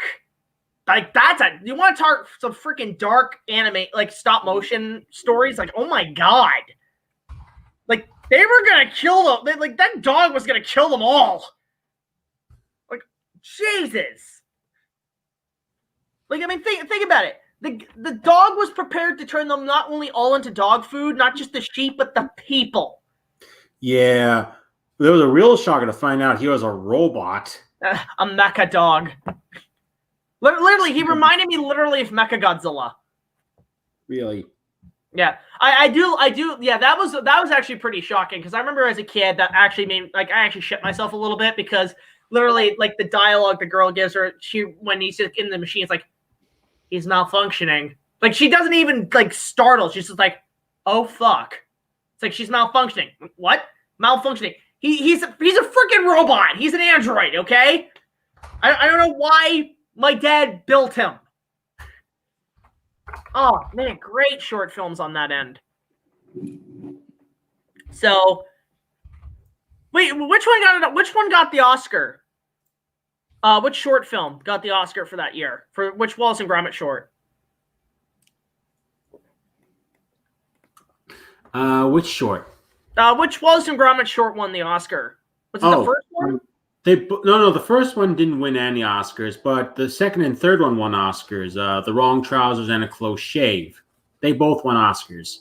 Okay, that makes sense. Yeah, that was those are some pretty decent ones. Like Close Shave is definitely the darkest, but again, I have not seen Matter of Loaf and Death, although I heard that one is also pretty damn like fucked up in some regards, but I have not seen that one. I've seen it. How is it compared to like the other three? It's dark, but I just prefer the first three. Yeah, it kind of feels like the black sheep of the series. A little, yeah. It more, I agree. Like it more feels like, hey, the movie did really well. Let's do one more short. Right. Like it just felt like a quick crash. Oh, Chicken Run! Chicken Run's a classic. Oh my god. Yeah, Chicken Run. I'll get you up before you can say mixed vegetables. Oh yeah, it's freaking Mel Gibson. Like he's good in the movie. Like all the voice actors are great. It's funny because like I watched Chicken Run and I loved it, and I kind of knew about the whole prisoner of war escape movie things that were in film, but I did not see the movie that inspired it until later, The Great Escape, which is now one of my favorite movies. Love Great Escape. So seeing Chicken Run, I'm like, oh, I see what they're. You. That's so adorable. They built a little tunnel under the chicken farm, and although I didn't see much in terms of any breathing mechanisms or much for wood, that thing would have collapsed on them. You know, because I'll say this about Great Escape. It taught me one thing. When you're building a tunnel, you better make damn sure you've got enough wood to keep that thing stable. Because like nowadays, when it's snowing here in Canada and I feel like building an ice tunnel, I just make sure I have enough wood to keep it all stable while it's there so it doesn't collapse on me. I think a lot of kids kids forget about that, and that's why they keep getting buried alive. It's like, you gotta put some wood in there to keep it structured. Right. You know? That like, oh man, great. No, actually, I don't know if you guys as kids ever built snow tunnels and stuff when they were around. I don't think I ever built snow tunnels. Go ahead. Ryan? What's up? Did you I ever didn't build say snow anything. tunnels as a kid? No, not really, but I built some shit. Yeah, basically with snow tunnels, the trick is you gotta wait for them to turn completely to ice for one, so it stays more stable. Second of all, instead of using just a snow shovel, just dig with a metal shovel. Metal shovels always do the trick, but then you want to make sure to put the sides with wood to keep it all stable so it doesn't collapse on you.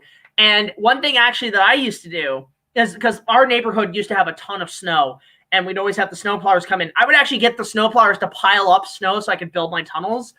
And one thing I actually would do is if there's like space in between where you can get some, where you can poke holes in for obviously air, I'll poke some actual holes on the sides, and then I'll take those those solar powered lights you put on your front lawn, like to light up at night, and I'll actually put them in the tunnel so that light can shine down and actually light up the tunnel at night.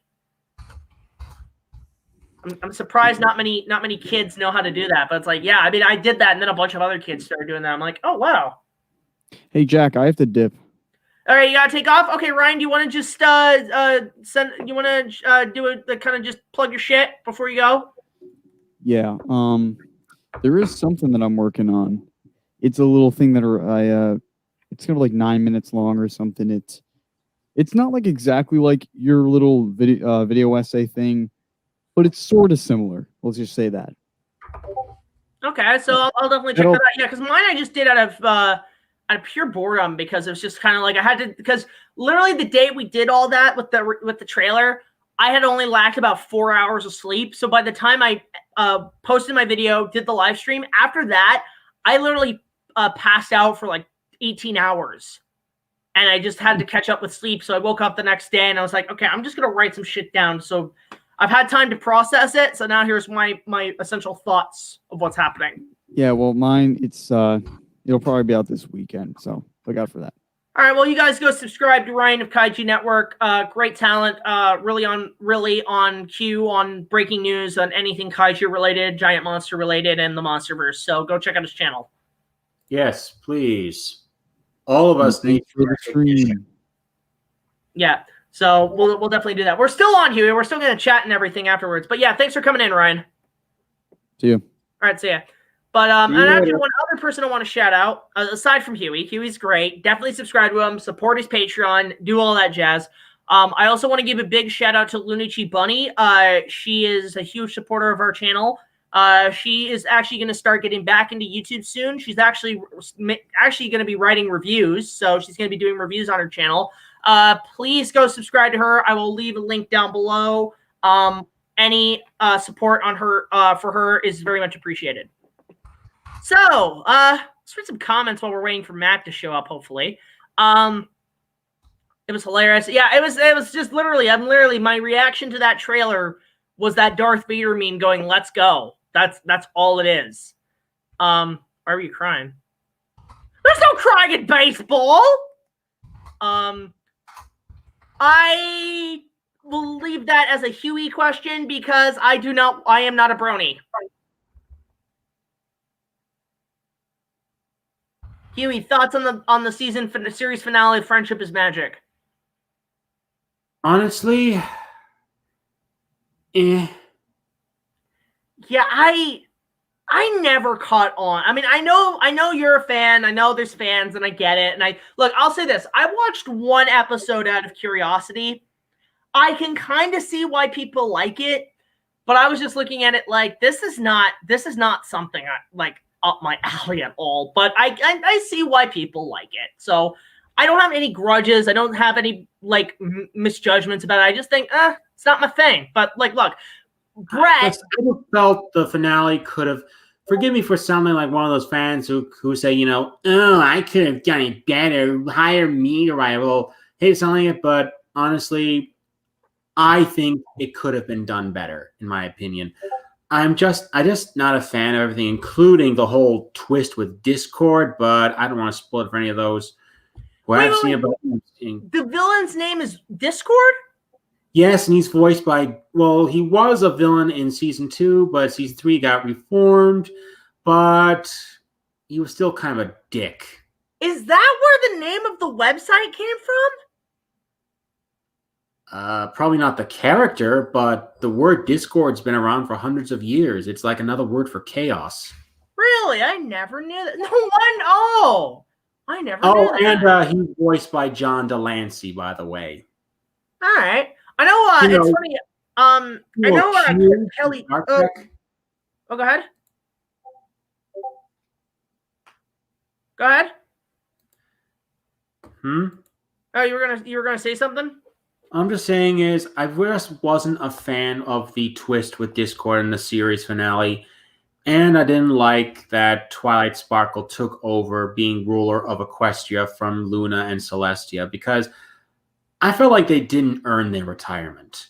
They basically were damsels in distress for the past series, for the past like 8 seasons, and I'm like, they didn't deserve their retirement. Like they didn't deserve it.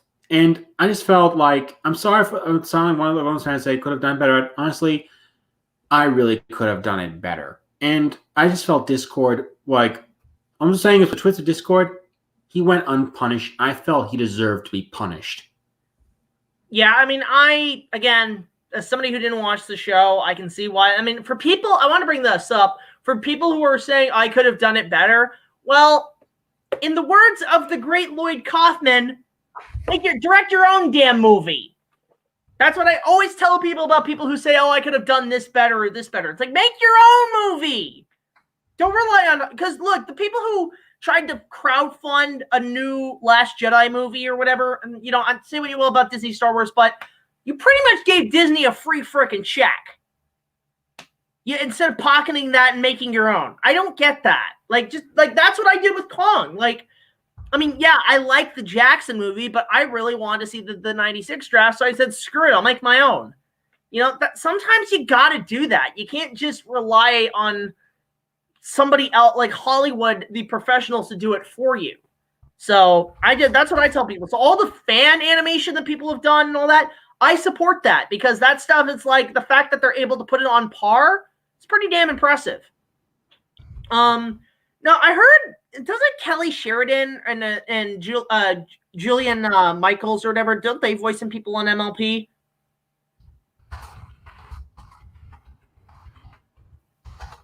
Hewy? What? Yeah, doesn't Kelly Sheridan and Julian Michaels or whatever voice some people on MLP? I don't know. Yeah, because who's the one who does the dragon, like the little purple green dragon thing? Kathy. I can't remember her name. Is that Kathy? Can't remember, because I know there's like a couple people who work at Ocean Studios who do voices on that show. Oh, Scott McNeil does some voices on the series. Who He's does? the voice of Scott McNeil. Okay, all right, Scott McNeil. Okay, that's amazing. Yeah, he voiced Chief Thunderhooves, the Bison, in season 1, and season onwards he voices Flam of Flim and Flam, along with the guy who voices Double D on Ed and Eddie, voices Flim, the Flim Flam brothers. Well, yeah, that's in this very community. He's Flim, we're the world famous Flam Brothers. Traveling sales, ponies, non-pare. Yeah, I know Sam Vincent is Double D. He's also in Kong King of the Apes. Is Matt Hill on the show? Oh yeah. Matt Hill voices a few characters, but the one character I know of he voices is hold on, I know his name. Soren of the Wonderbolts. Oh, okay, yeah, because Matt's a friend of mine. I've talked to him a few times, but he. Oh, Matt Hill. Aside from voicing Ed on Ed and Eddie, like I said, he was Soren in My Little Pony. He was also the voice of Jab in Street Sharks. Yeah, I'll say this. I know Matt from a few things. Matt is also, in terms of anime, he's voiced Kira Yamato on Gundam Seed, one of his best performances. He's also in Inuyasha. He's the voice of Bonkotsu, the leader of the Band of Seven. Oh, okay. Yeah, like you can always tell when Matt voices something because he's got that voice like a teenage hippie, man. That's always been. I've always seen just teenage hippie, teenage skateboarder. He's the Canadian Greg Sipes in a way. Kind of. He's like that kid who's like all into skateboarding and shit. Like one of those, yeah, man, let's go. Like Greg Sipes. Yeah, like Greg Sipes. Yeah. I forget. Okay, Hewy, I forget if did you ever review this movie? Because doing my next episode that I'm writing in terms of like my February episode, I don't know if you've ever reviewed this movie, because I went back and watched a little bit of it again. I'm like, God, this movie's weird, but at the same time, I love it. Did you ever review the Rudolph the Red-Nosed Reindeer movie? Like, not the Rankin Bass one, but the 2D animated one? Not yet. I plan to in the future, just I don't know when, though. I need to plan on it, but I do have a lot to say. I'll say this. My favorite character in that movie is freaking Arrow. Because Arrow's like the Biff of that movie. It's just total. It's because that, like, I don't know what you call that cliche. I call it the bad boyfriend cliche, or the jock, or the bully cliche. But it's always, it's basically the bully cliche, but you add it where he's kind of a rival to the hero trying to get the girl. One of my favorite cliches in movies. I know what I call it. I call it the Gaston. That's what it is. It's a Gaston. So Biff, who's the kid from Edward? Who's the motherfucker from Edward Scissorhands? The asshole kid. You know, I love like villains like that. I love characters like that, because not only are they just like a great kind of great rivalry for the hero, but they're just assholes. They're the biggest scumbags, and I freaking love characters like that. I mean, the best example is Biff. Like, Biff is like the prime of that kind of character. But yeah, it's great. Now, the thing is like, when you take this cliche, the bad boyfriend cliche, you also have to separate it from other tropes. Like, I don't put it on par with like the villain trying to steal the hero's girl, like the Joker in '89 Batman. That's that's just, oh, I'm going to make your girlfriend a damsel in distress. Like, that's totally different. This is one where it's like, the main hero is trying to get the girl, but the girl's already taken by this guy who's like just a complete jock dipshit. So it becomes almost like, I realize my boyfriend's an asshole, so I'm going to go hang out with this guy because he's actually cool. Oh, freaking love that. Because, so Arrow and Rudolph the Red-Nosed Reindeer movie, what an asshole. Yes. Oh my God. The question is, how, the problem with that is, what was her name again? The girl, Zoe. What did Zoe ever see in him?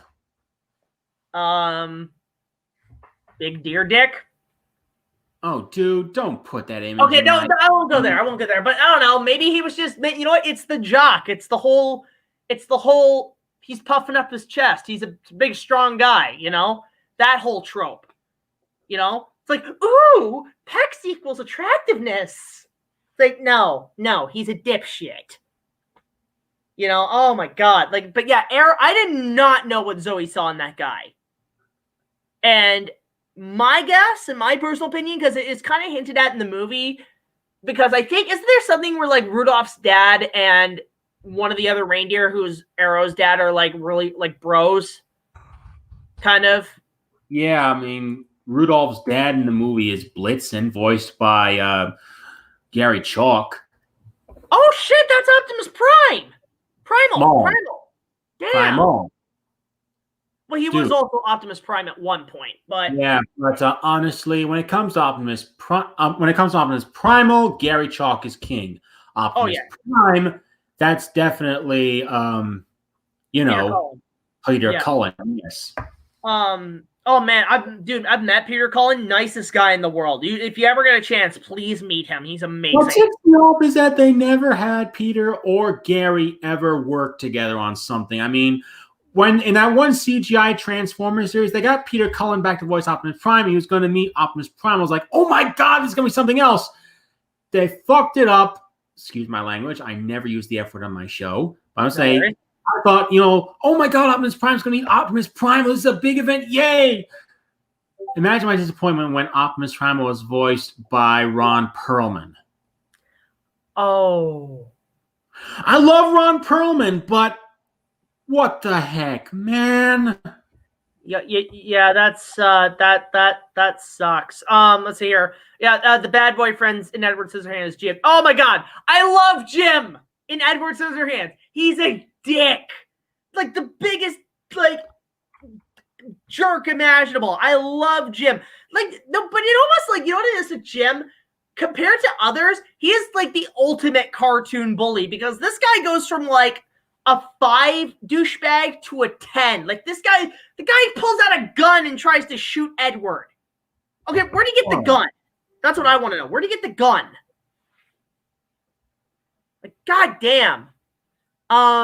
He needed to be shot in the leg by the girl. Like I think she should have shot him, but not killed him. Maybe like injured him or something, like in the leg or something.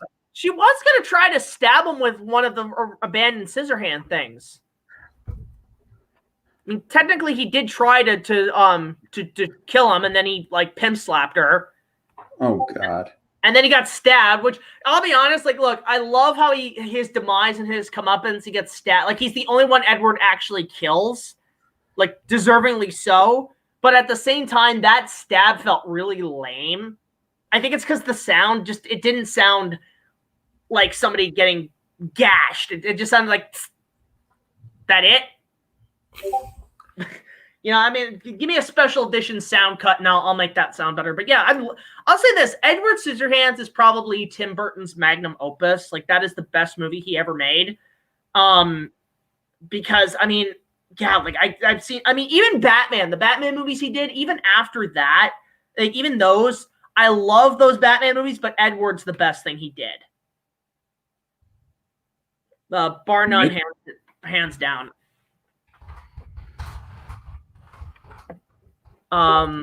Just trying to see here if is Matt gonna show up.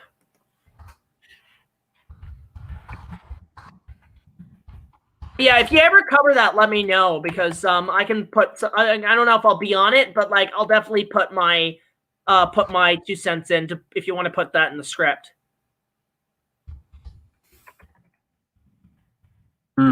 Okay. Yeah. I will be right back. I just have to get my charger. Okay. My laptop is almost dead. But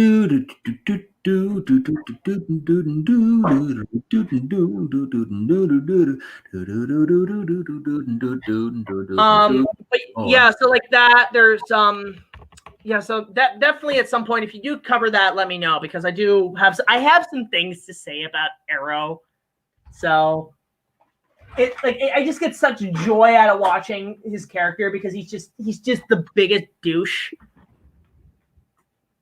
Yeah, it's funny. Like, there's a couple. I got a question. Oh, there's a question from Osiris the God. Okay. How many Tim Burton movies have you seen? Well, I have to say a bunch. I mean, I'll let you go first, because I've probably seen only about maybe 75% of his work.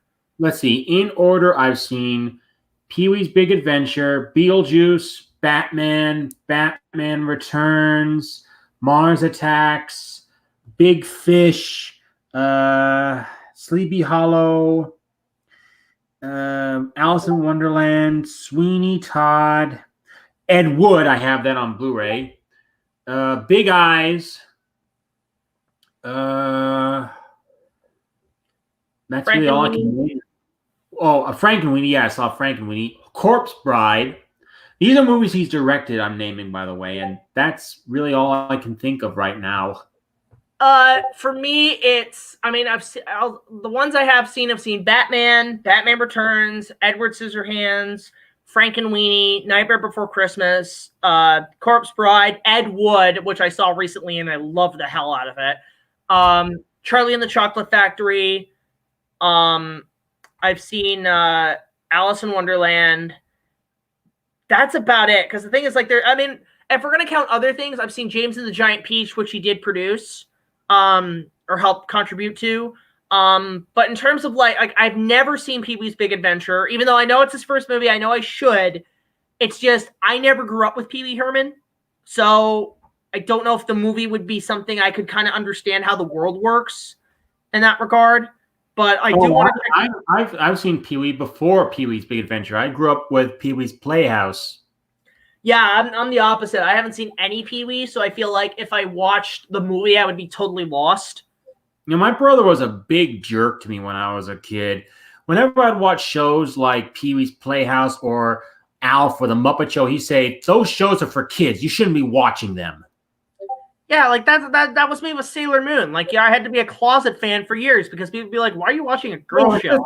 No, it's just my brother was going for like a rebellious teenager phase, and I look at those shows now. I'm like, are you sure they're for kids? Yeah. I'll say this about Pee Wee Herman. That show was made on some really fucked up drugs. And who the hell says that the Muppet Show is for kids? Yeah. There's some humor in that. You know, that was me too. Because like, even it was me as a young kid. Like, I mean, when I was like in my 8, 9 years old, I still watch Muppet Babies. I freaking love Muppet Babies. Like, whenever they were spoofing Star Wars and stuff, that shit's great. So yeah, I haven't seen Pee-wee's Big Adventure. I have not seen Beetlejuice. It is on my to-do list. I haven't. I tried Mars Attacks, and I'll be honest, I did not like Mars Attacks. I mean, I thought the designs of the aliens and stuff were cool, but the movie was just, what the ever loving crud was that? You need to understand that the movie is based off the Topps trading card game. Well, not the game, just the trading cards, and each card like has a picture of Martians like obliterating humanity in some way. It looked more like if Rob Zombie directed a 50s alien B movie. That's what it looked like. Well, remember, Tim Burton was a big fan of those types of movies when he was growing up, so Mars Attacks, in a way, was kind of his tribute to those movies growing up. Have you ever heard of Mars Attacks get cards? You really need to look them up. I'll have to look those up. I know. Okay, so this is kind of a controversial discussion, Huey. It's nothing like bad or anything. You didn't know about the Topps cards until I told you, did you? I mean, I know about Topps cards. I just didn't know that Mars Attacks had the cards first, and then that was a movie. Oh yeah, they were a big thing in the 1980s. Huh? I mean, it's kind of, I guess, because trading cards were in. It was like Garbage Pail Kids and all that jazz. Yeah, but knowing you, you'd probably be into the sister series, Dinosaurs Attack. All right, I'm gonna have to look that basically up. Imagine Mars Attacks, but with dinosaurs. So the prequel to Planet of the Dinosaurs. Okay, yes, I will look that up. Yeah. So this is kind of a change of subject. It's sort of on the Tim Burton thing, and I don't know if you'll agree with me or not, but this is kind of funny, Huey. Watching both of them back to back, I think I prefer Corpse Bride over Nightmare Before Christmas. Really? And, okay, because here's the thing. Like, I grew up with Nightmare Before Christmas. Don't get me wrong. I grew up with it. I loved it as a kid, even though it scared the crap out of me. That's the thing about Tim Burton. There was a time where it scared the crap out of me. I didn't want to watch anything he made. It always scared me. But over time, I'm like, I love this stuff. But I love Nightmare Before Christmas. Like, I loved it to death as a child. And then I think seeing Corpse Bride, I just think it had a much stronger plot. It had a much more interesting story. And it just felt a bit more, I guess because they learned from Nightmare Before Christmas, it was a bit more clean in the animation. It was a bit more, took more creative chances. And yeah, I just think it's a better film. It's better acted. It's got a better story. I think it's funny because when the movie came out, I actually saw it as a double feature at the drive-in. It was a Halloween night. It wasn't like the Halloween night, but it was in October. They were still screening the drive-in, and they showed back-to-back Charlie and the Chocolate Factory and Corpse Bride. Charlie and the Chocolate Factory I thought was kind of it's not aged well. But hold on, sorry for interrupting you.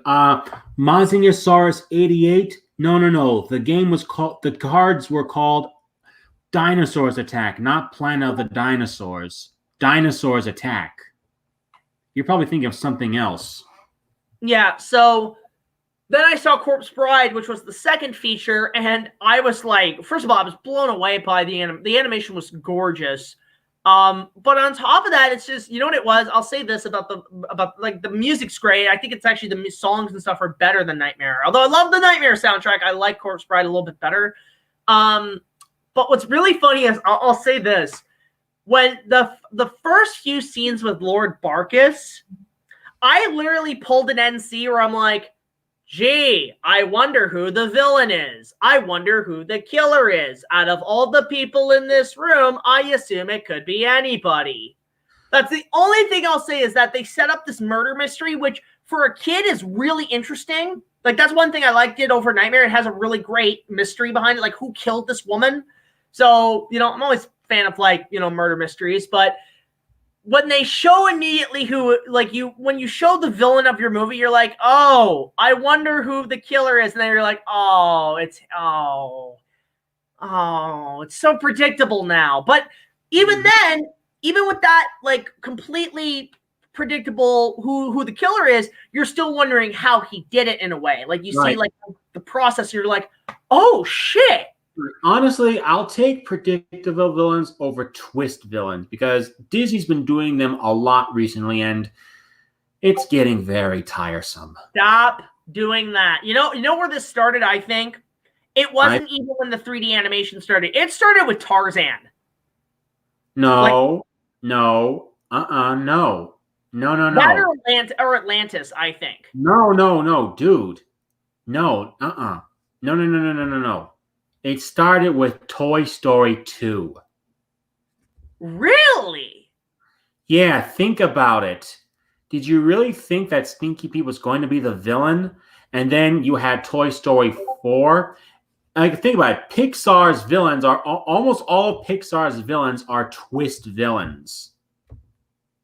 Yeah, it's just, and no, and that I guess, you know what it is, because I'll say this: I guess the idea is to make it the villains more three-dimensional characters. No, look, like, I think, look, we've done that. It was interesting, but now it's like, can we go back to, like, sorcerers and magicians and people who use magic? Yeah. But think about it, though. I mean, think about it. Stinky Pete in Toy Story 2, Mr. Waternoose in Monsters Inc., Muntz in Up, Otto in Wall-E.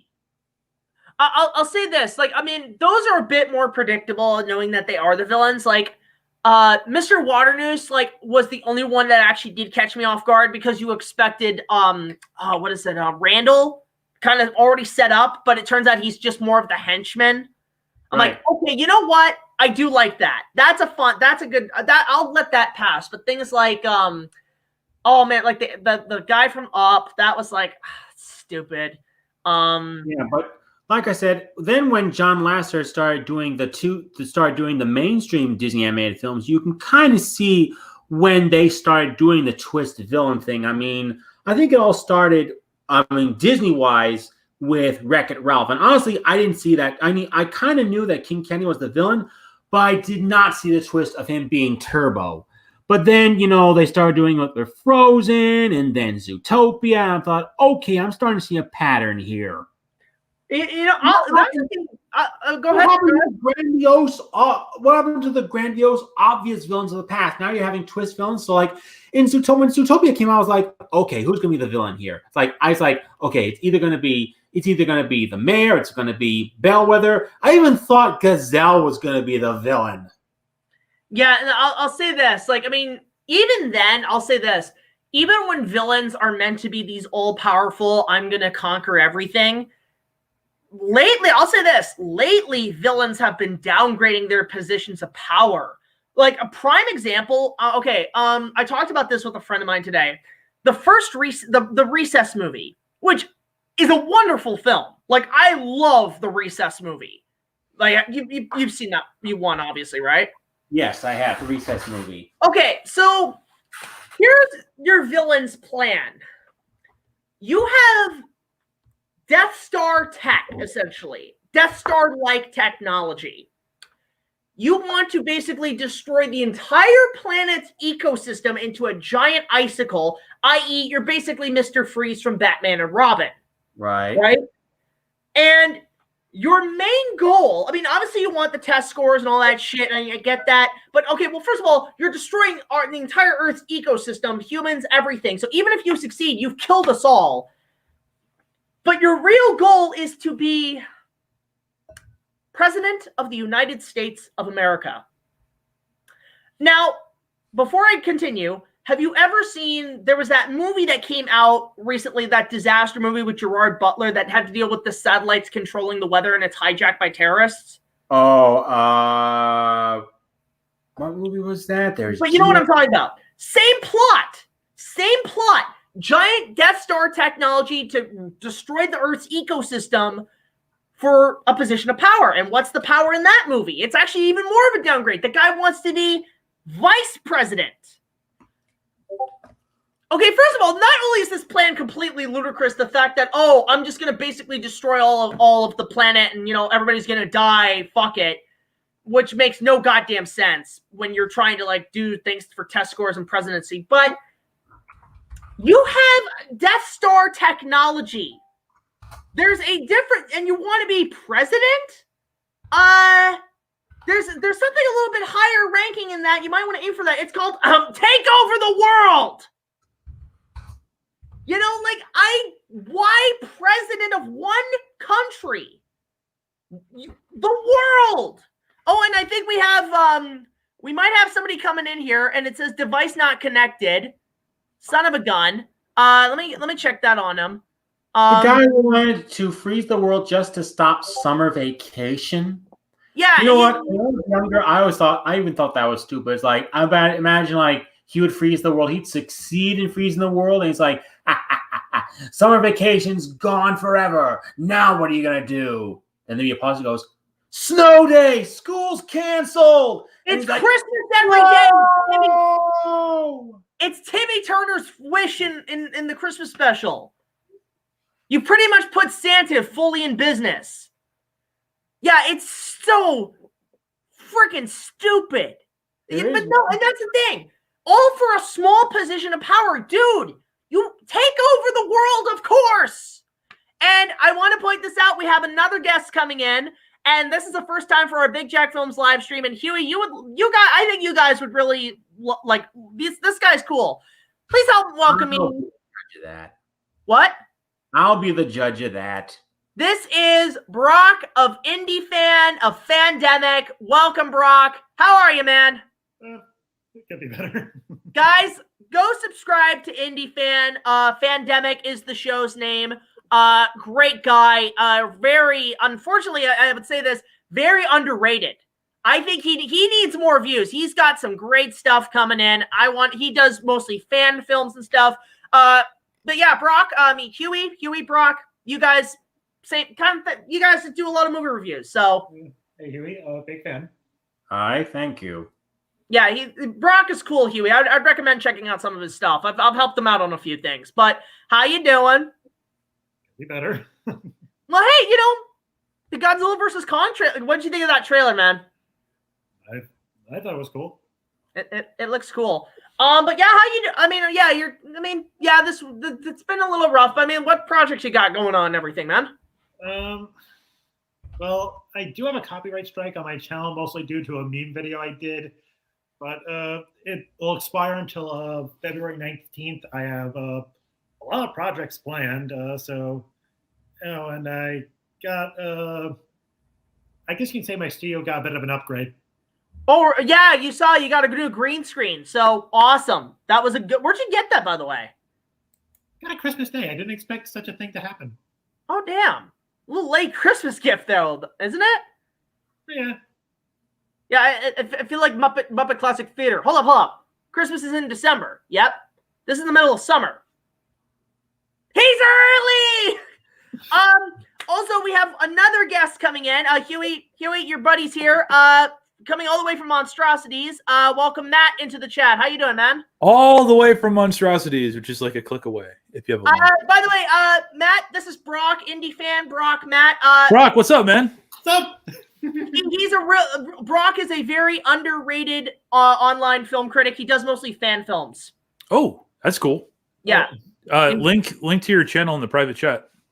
Yeah, definitely do that. Yeah, because Brock has done some pretty good stuff. Yeah, send your stuff to the private chat, Brock. Yes, sir. Yeah. He's Hewy, how you doing, dude? Just fine. How about you? Hanging in there, my friends. Jack, thanks for inviting me on. No worries. Yeah, you know, by the way, a fan sent me this today. the first thing I'm going to do when this pandemic is over, I am getting a much-needed haircut. Oh my God, you and me both, man. I've actually been cutting my own hair. Like when I feel like the bangs are getting too short, I'm like, yep, snip, snip. I have that same problem, Big Jack. I have that same exact problem. I wish I could cut my own hair. Anyway, Jack, I'm sorry for interrupting you. Go ahead, man. Show Matt what you got. I'm sorry. So a fan sent this, and it's funny because when the GVK trailer dropped, I was so tempted to go to Walmart and get this, and I was even thinking about it today because I went to Burger King for lunch. But they sent me this. I got the Godzilla versus Kong figure. That's awesome. And I love it. It's amazing. It looks like the NECA figure from 2014. Yeah, it looks exactly like that. Like these are like only $20 at Walmart. Brock, you should get these. They have the Kong figure too. Only $20 at Walmart. Okay, hold it. Tyler Fish has a question for me. Thoughts on the MLP movie from 2017? It was okay, but I think it could have been a lot better. That's all I'm gonna say. It was all right. I mean, again, I'm not a brony. I have no say on the matter. Actually, I don't know if you know this, Hewy, but when we shot our Kong fan film, Brett, who plays Jack Driscoll, huge brony, huge. Cool. When it started, and what was funny is if you go look at the bloopers, he's making jokes constantly. There's a shot where he's supposed to be looking around for Carl Denham, so he's just like pulls out a piece of paper and he's like, "Fluttershy, search the skies for him." You serious? Oh, go watch the bloopers. The bloopers are hilarious. I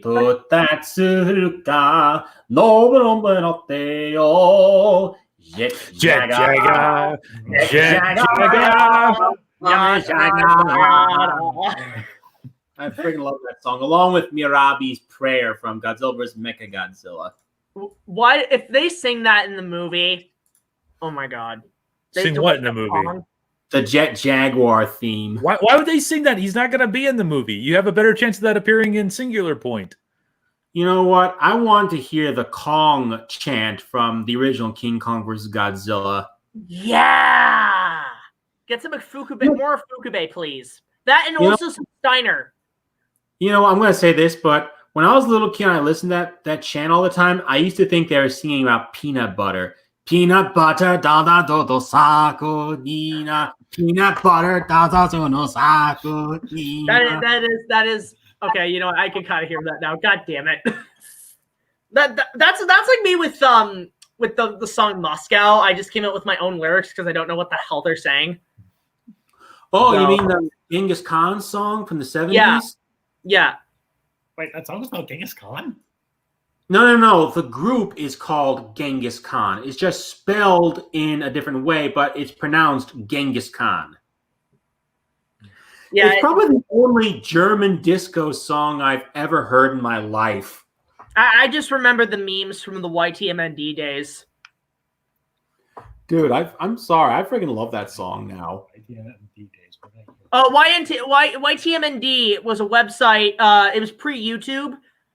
Pretty much the ultimate GIF website. It's still out there, Jack. Yeah, I know. But it was just that, like, before YouTube, to get your memes, that was the place to go. So memes like the Moscow memes, the What Is Love memes, LOL internet with Ron McDonald going like this in the car, all came from that website.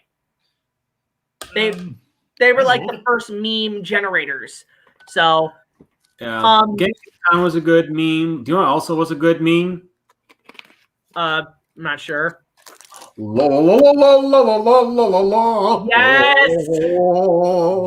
The unofficial Trolls theme song. I'll say this in my season finale, which I'm working on. You do see a troll fight bad guys. Oh my God! And it's hilarious. Oh, by the way, when Jack starts reviewing Kong movies again, I, along with a friend of mine, were able to redraw the King Kong title backdrops. Well, yeah, I've got those handy, Hewy. I'm going to be using those. Yeah, what we did was I actually got to look at a colorized version of King Kong. I looked at the old one I did, and I thought, this could really use an update. So I started looking at the title cards that were done back in the 30s. I tried my best to match them as close as I could. They're not 100% perfect, but they're close enough. But this time I was also able to do the, if you look very closely, there actually is a difference between the main title backdrop for King Kong and the backdrop for the Arabian proverb. There's actually quite the difference between the two. And I was also able to do the backdrop for the End title card too. I didn't know that. I actually didn't know there was like slight differences. I mean, I'd never pay attention that closely to it. So well, if you do, you'll notice them. The notice is that there's a difference. Like you'll see what I mean if you look at them very closely. And like I said, I also did the End title card. All right. I'll say this because I'm going to be reading the Kong Unmade book like fully pretty soon in case I need more material. But I know there's a chapter on Space Kong, and I kind of thought of it today. If I ever cover that as like a potential episode, the one joke I'm going to make. Kong! Kong! Of course. Reference. Yes, from Star Trek. I get it. Wrath of Kong. Yes. Yeah. The Wrath of Kong. Wait. I thought that was from Voyage Home, Star Trek 4. No, wait. No. Star Trek 13, Nemesis. It's a joke, guys. You can laugh. I'm a Trekkie. Oh, it's okay. yeah. You mean the Star Trek laugh. movie where wait. You mean the Star Trek movie where they got you to play Picard? Yes. Yes, I'm Tom Hardy. Oh my God! And you know what's great about that, Huey, is that I've still been in more movies than you have. You may have won your own. What's that? So yeah, yeah. So that's the thing. So like that's the thing. Brock's done some really good fan films. Reviewed. He actually reviewed my fan film, and I would highly recommend both of you to watch it. It's downright hilarious. Like I think I saw his fan film, but I really don't remember. Well, he did a review of my fan film of my Kong remake, and it's just like, okay, Oh, that's what you're saying? Yeah, because I watched, I remember the one part I just died was when the Brontosaurus Stampede happens. He puts over the chase music from SpongeBob. Yeah, I remember that review now. For some reason, it works a lot better. Release the Jack, SpongeBob cut. Question. In his review of your fan film, he said that Carl Denham was going to rape Anne Darrow in the room. Is that true, or was he only meant to kill her? That was only meant to kill her. That was the original case. That was just okay. So Brock, what the hell were you thinking? It was a joke. It was fine. I actually could see the humor in it, but it's like, yeah. I guess the idea was it was the intention. But if you're wondering if we ever shot it, the answer is no.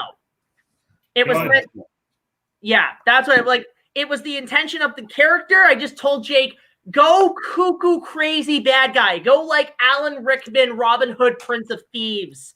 Crazy. Oh, God. And we obviously said, no, well, we're not going to go that far, but just show that you are the monster now. The poetic.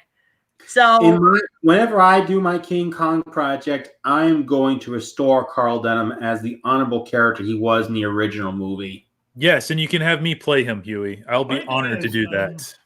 Actually, yeah, Matt. Maybe you could voice Carl Denham in my project.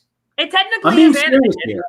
I'm being serious. It's more of a radio drama, but with pictures set to it, like a bunch of the My Little Pony audio dramas, like Daughter or Bride of Discord, where I get different artists to draw different scenes. It'll be like that. So, Matt, actually, I wouldn't mind if you did audition to play Carl Denham in the project. Let's do it. Yeah, let's do it. Yeah, there's going to be a thing. My King Kong project is not going to take place in 1933. It's going to take place in 1947. Post-World War II. Yeah, and I don't want to spoil too much. Do you want me to say a few more details? Because I don't want to spoil too much. Yeah, go ahead. Plug your stuff, man. Okay, so what details do you want me to talk about with my Kong project?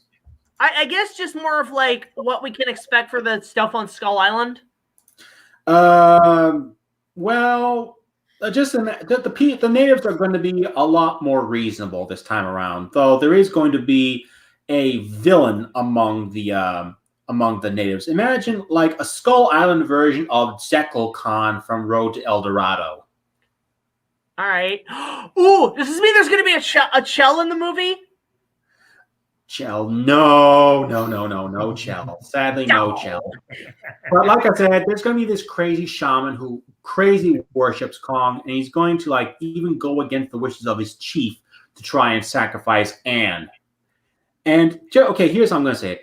My Skull Island is kind of like Isla Sorna from the Lost World Jurassic Park, okay. rather than the crazy you'll die within 10 seconds Peter Jackson version. I want my Skull Island to be beautiful. It's like more like you stepped into a documentary rather than, a living hellhole. I want there to be like an actual ecosystem, like, peaceful animals grazing and such.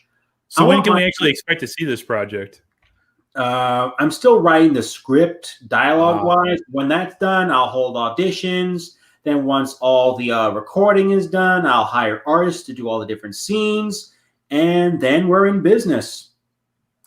Yeah, I'll definitely do that. And guys, everybody in the chat, if you want to support this project and help him out, guys, go support Hewy Toonmore's Patreon. He could really use the support. Thank you. Yes, yeah. I really could. I still need to finish the script. We're almost done. We're just like at the halfway point. Yeah. Brock, you had a couple things to say? Yeah, I actually originally planned to do an audio drama, but makes, like, say, unmade Kong projects, the 1933 one, 1976, 2005, and put it onto a blender. But it was way too ambitious. Okay, that makes sense. Here, I'm just going to try to turn up your mic a little bit, see if you sound any better. Does that sound a little better? How do I sound? Oh, you sound just fine. Way higher, yeah. But yeah, that's basically going to be the same with me, because right now with my 96 Lego Kong project, the main thing I'm doing is investing in sets that I need before I really shoot anything. And I will be probably getting voice actors involved, but the trick is with the voice actors is that they have to sound like certain celebrities that were cast at the time. So somebody needs to sound out. Yeah, I need somebody to sound like De Niro. I need somebody to sound like George Clooney, somebody to sound like Kate Winslet, sort of in that field, because at the time they were doing the 96 project, Jackson pretty much had his cast ready, and each of the main three had two options. So for Carl Denham, it was either going to be Robert De Niro, who I would have preferred, or Gary Oldman. And so I'm thinking if we got that, it meant, okay, so we're going to get Untouchables Robert De Niro, or we're going to get Lost in Space Gary Oldman. Oh. And I don't know which one I would want for Denham. I would prefer the Untouchables Robert De Niro. Okay. Speaking of unmade King Kong projects, there is this channel on YouTube that I'm subscribed to called Super Void Cinema, and he does videos of movies that were never made. Like, he's talked about the unmade Superman movies so far. I mean, he just posted one today of Superman Flyby, the unmade J.J. Abrams script. He's also done like unmade, like some of his videos like range like over 2 hours long. He's talked about unmade Hulk movies, Iron Man movies, He-Man movies. He's recently done like a whole big video project on unmade Superman movies. And each video I keep asking him, could you please maybe do a video on either the 1976 or 1996 unmade King Kong movies? And he always favorites my comments. I would, like, if he does that, tell him to like bring me on board, because like I will assist on that. Because I'd be glad to. Because when I did my review of that, obviously I knew kind of what I was going to talk about, but I wanted to see if I could get any other insight. So some of the insights I got, I actually met with, before he passed away, I was at a fan expo, and comic book artist Bernie Wrightston was there, and I met him, and he actually did a lot of the concept art for the movie, Bernie Wrightston. This is the guy who did like a couple Swamp Thing comics and stuff. Like, he was a huge artist back in the day. Right. I talked to him about it. He had some insights. I actually reached out to some of the people at Weta, and some of them are friends of mine. Really nice. Jamie Beswarwick, who is a sculptor. He actually, okay, you know the Carnictus in the 2005 Peter Jackson movie? Yeah, the weird leech creature. Yeah, he designed those. He designed those, and you know it's funny because like in the documentary on the extended edition, they talk about how they knew how phallic it was, and they were like, "There goes the frickin' rating." And, yeah, I heard that. But Peter chose the one, and even though that movie got a PG-13, so Jamie designed that, and I asked him, "Come on, dude, you were thinking," and he was like, "Yeah." It's like I was trying to think of like what was the most phallic, disgusting, disturbing things imaginable, and he was pretty much a man. But the thing is with Jamie, he actually has sculpted a lot. He not only did a lot of the dinosaurs and the creatures, but he also in Lord of the Rings, he sculpted a lot of the orcs. He sculpted the Balrog. He sculpted Gollum, the first pass of Gollum. Like he sculpted all those to what they look like in the film. Cool. So, he's a great sculptor at Weta. And then I talked to Daniel Falconer, who, when he came on to the 96 project, he had actually just got hired at Weta. He wasn't even, he was a rookie. And he was mostly doing a lot of just, it was like, I think actually he came in right before it got canceled. So he was about to start, but then they pulled the plug. And then he went on to do a lot for Lord of the Rings. He, for Lord of the Rings, he did a lot of sketch designs. He designed a lot of the details in like the elven armor for Lord of the Rings. So all the details in the, like the scriptures, he did all that. Cool. So it was great to kind of get insight on more people who work there. And I tried to ask about, because apparently when they did that 96 project, they actually had built, because this was before the advancements of CGI, they were building Kong's mechanical hand, like an actual hand rig. Yes, I have the, I watched the documentary when I used to own the ultimate version of King Kong on DVD before I lost it.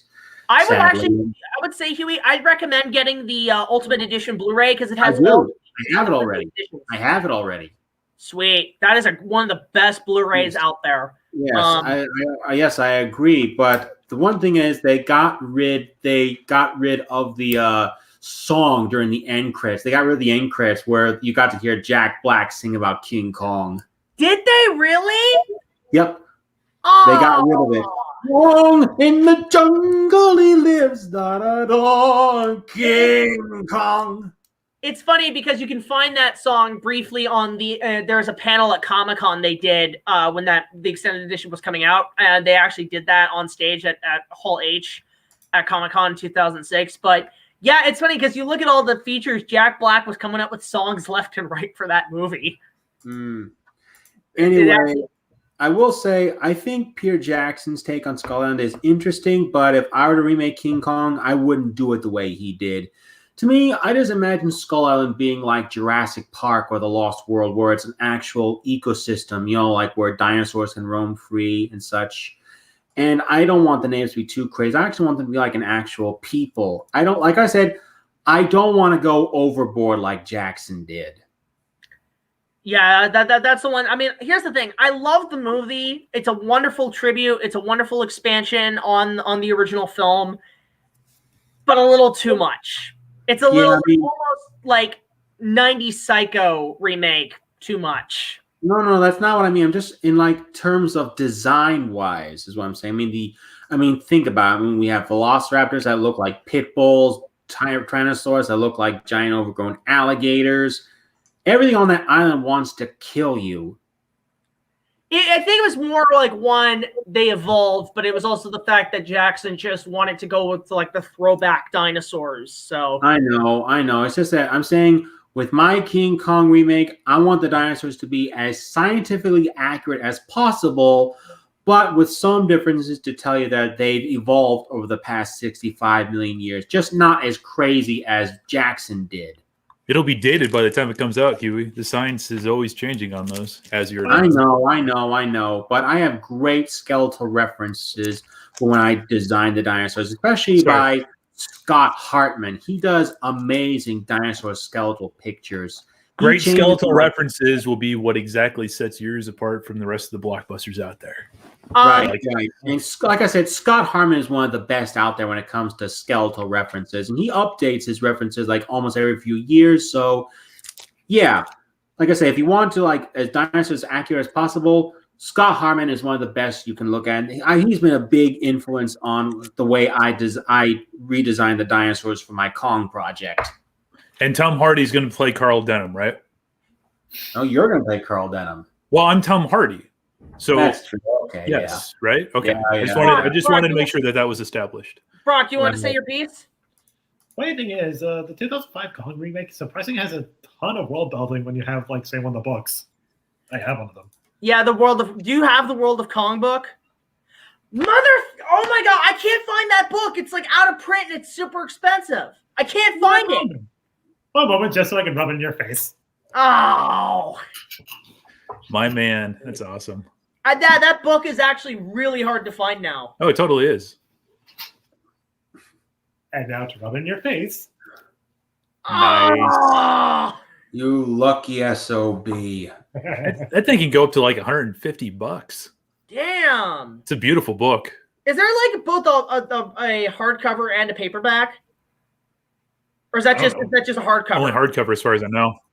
You think Just that's hardcover. something? A few weeks ago, I ordered offline. It cost me over $180.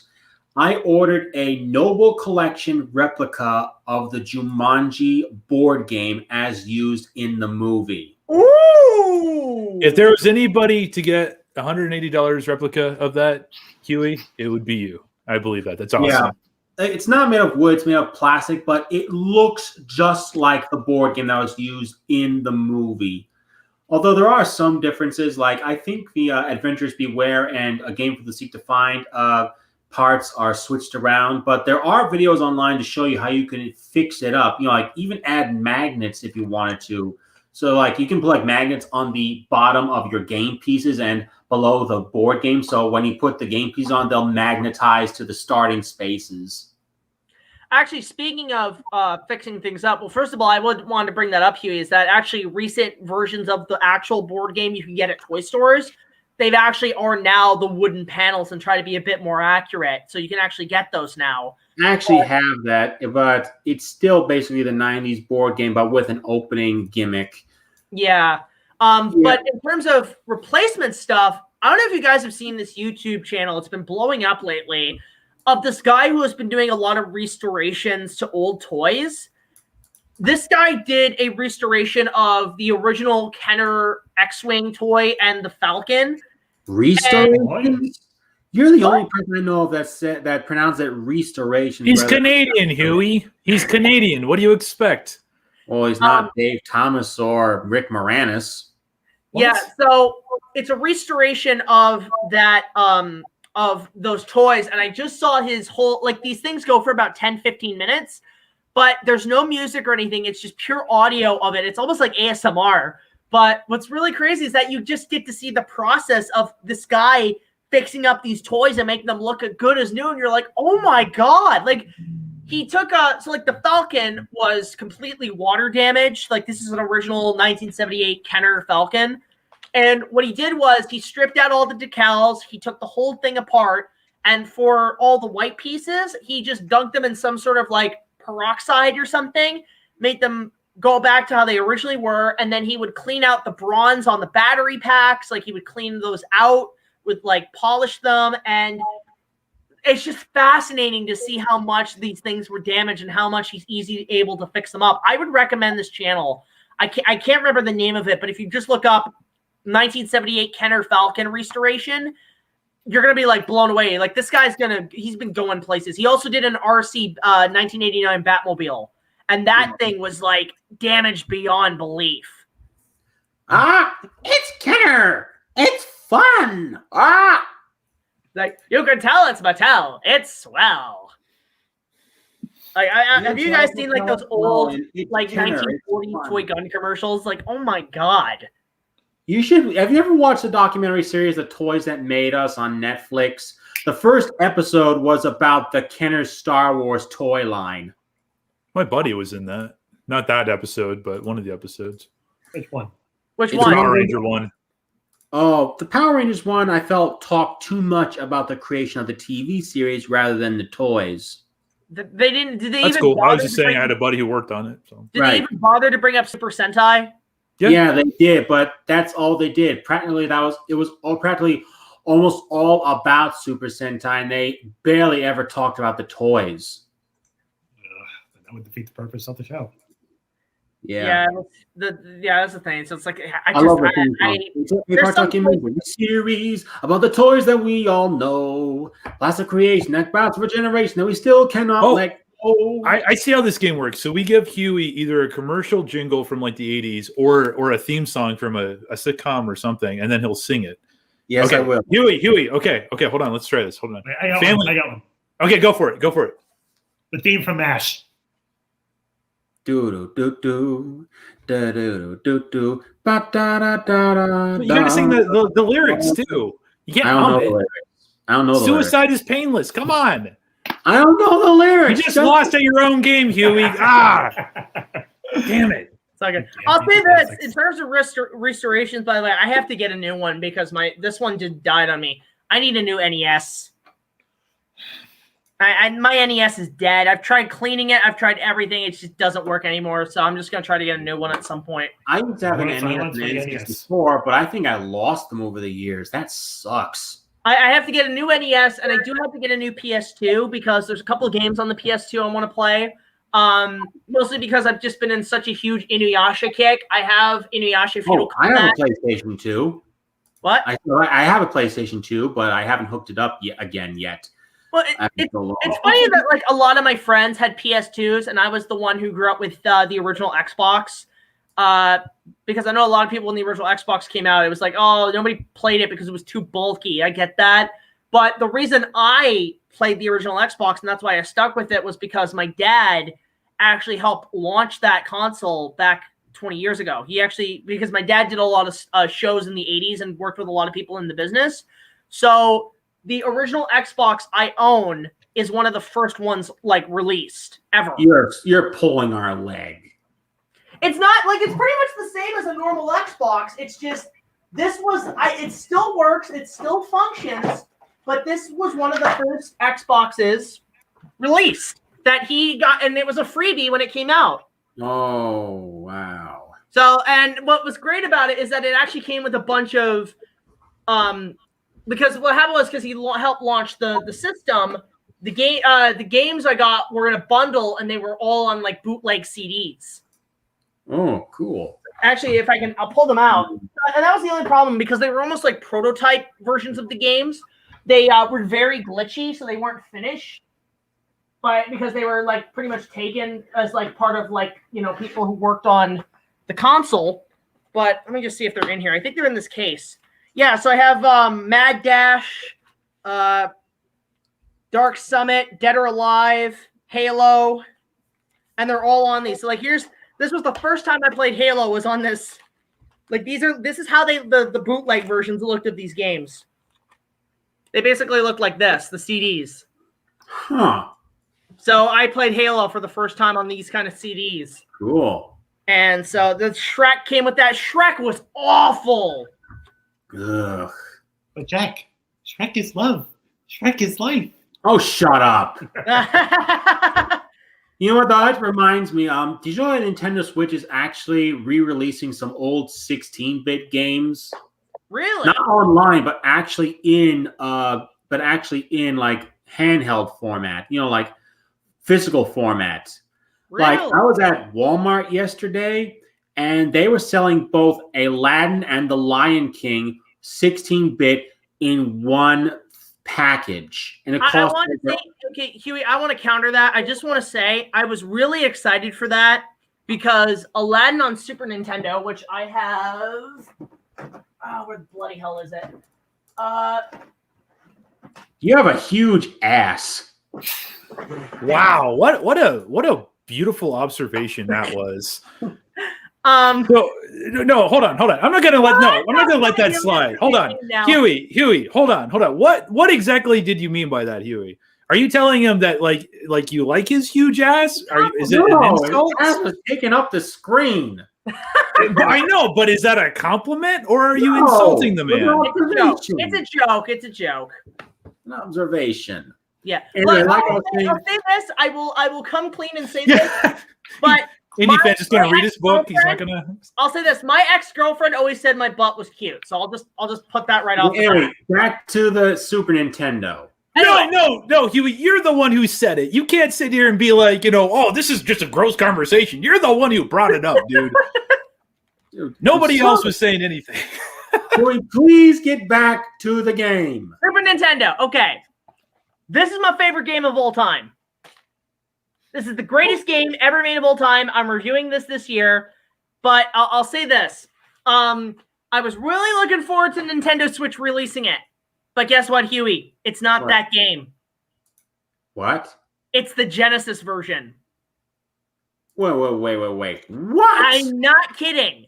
They re-released Aladdin and Lion King, but they used the Genesis version rather than the SNES version. Okay. So I was like, fuck that. I am keeping my original SNES game. Well, I always have I still have my Super Nintendo Classic, not the actual one.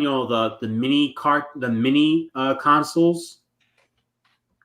I have both an NES and a Super NES Classic. They cost over $70 each. Yeah, with the SNES Classic, you can actually get that modded with like more games. How? You can send it over to like a game store, and they can find like the right tech guy, and they can actually put them in for you. Like any games? Well, what they'll do is they'll take it and they'll add in like all the other Super Nintendo games out there with like emulated technology. They'll like install it into the machine. Like, let's say if I wanted Aladdin on the Super Nintendo. Yes, you could get that. I think I just had a heart attack. Look, I mean, I remember when I was growing up, there was some guy I knew who took an original Xbox and installed a bunch of other game stuff on it. So, look, you can you can pretty much put anything in any console now. The technology is there. If I find someone, I want them to put in the Super Star Wars games, or even Yes. or the Indiana Jones SNES game. I have all of those. So I'm like, that's the thing. Like, Super Nintendo is like the best game console ever. So that's just me. That was like that is the definitive console. I have over 100 games. Oh, wait. I just got a great idea. Do you want game I want on my Super Nintendo Classic? Which one?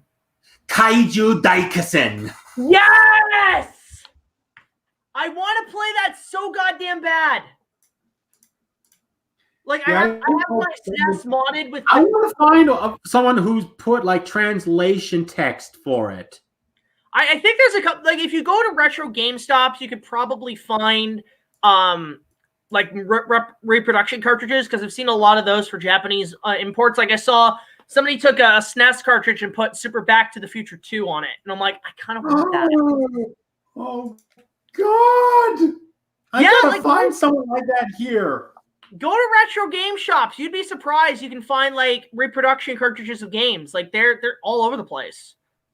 Well, listen, Jack. If I ever do get a Nintendo Switch in my life, which I really hope I do, Genesis version or not, I want those versions of Aladdin and Lion King.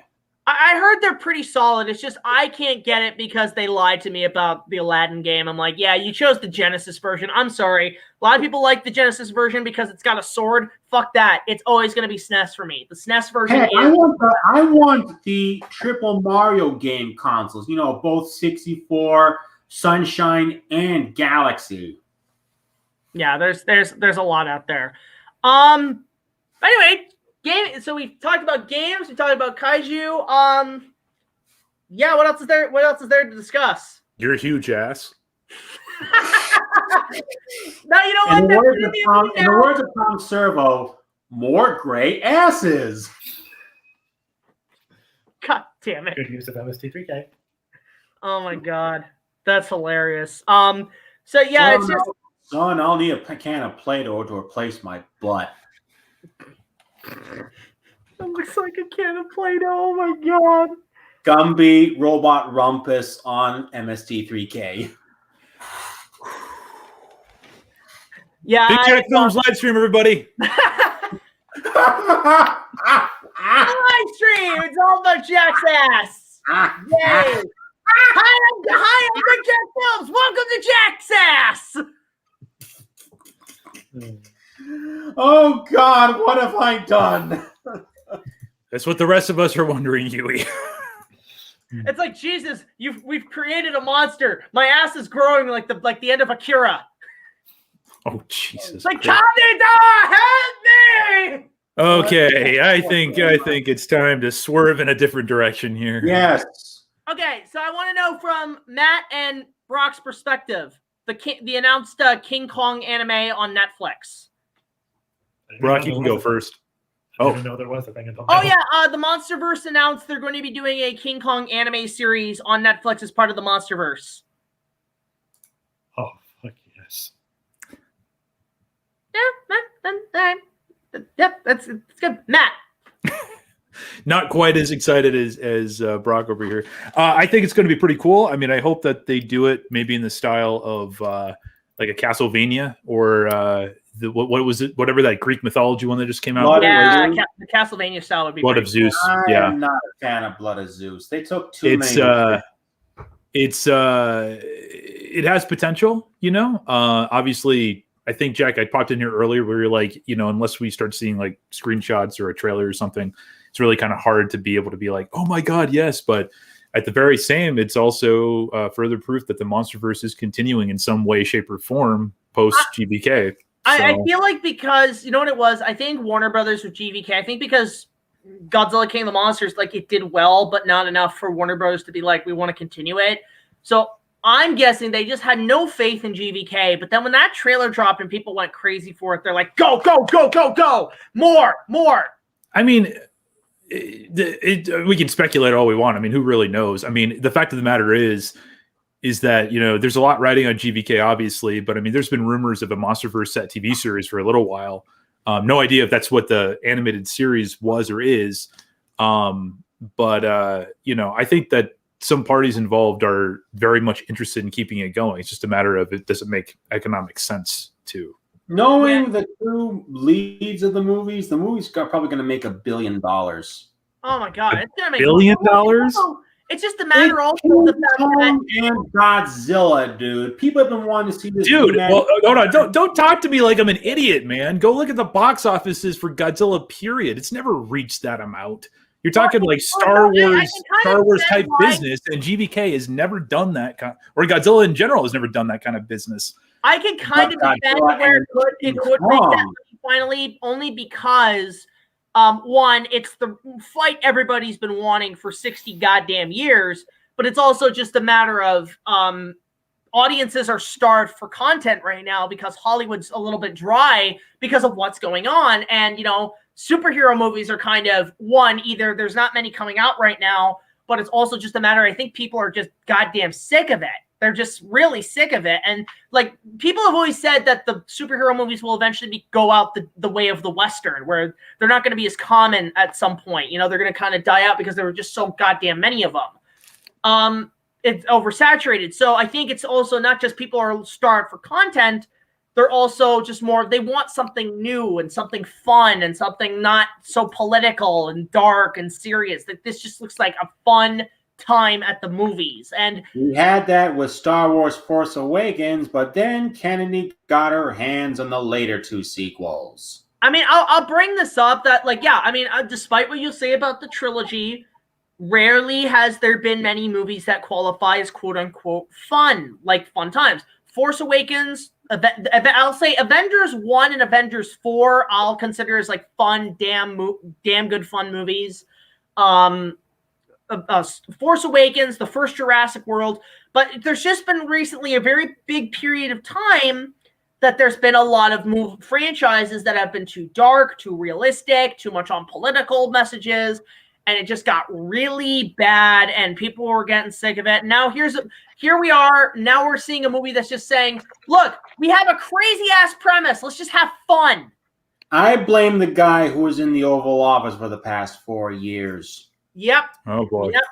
Yep. I agree. That's all I'm going to say. That's all I'm going to say. Hollywood basically became World War II propaganda pictures. That's that. Right. Basically, it was the way that because it's. I mean, I look at the parallels because when World War II happened, the army got involved with Hollywood and said, "We need you to make more propaganda movies." Even Walt had to deal with that. Right. You know? So I don't have HBO Max, and Lord knows I want to go back to the movie theaters.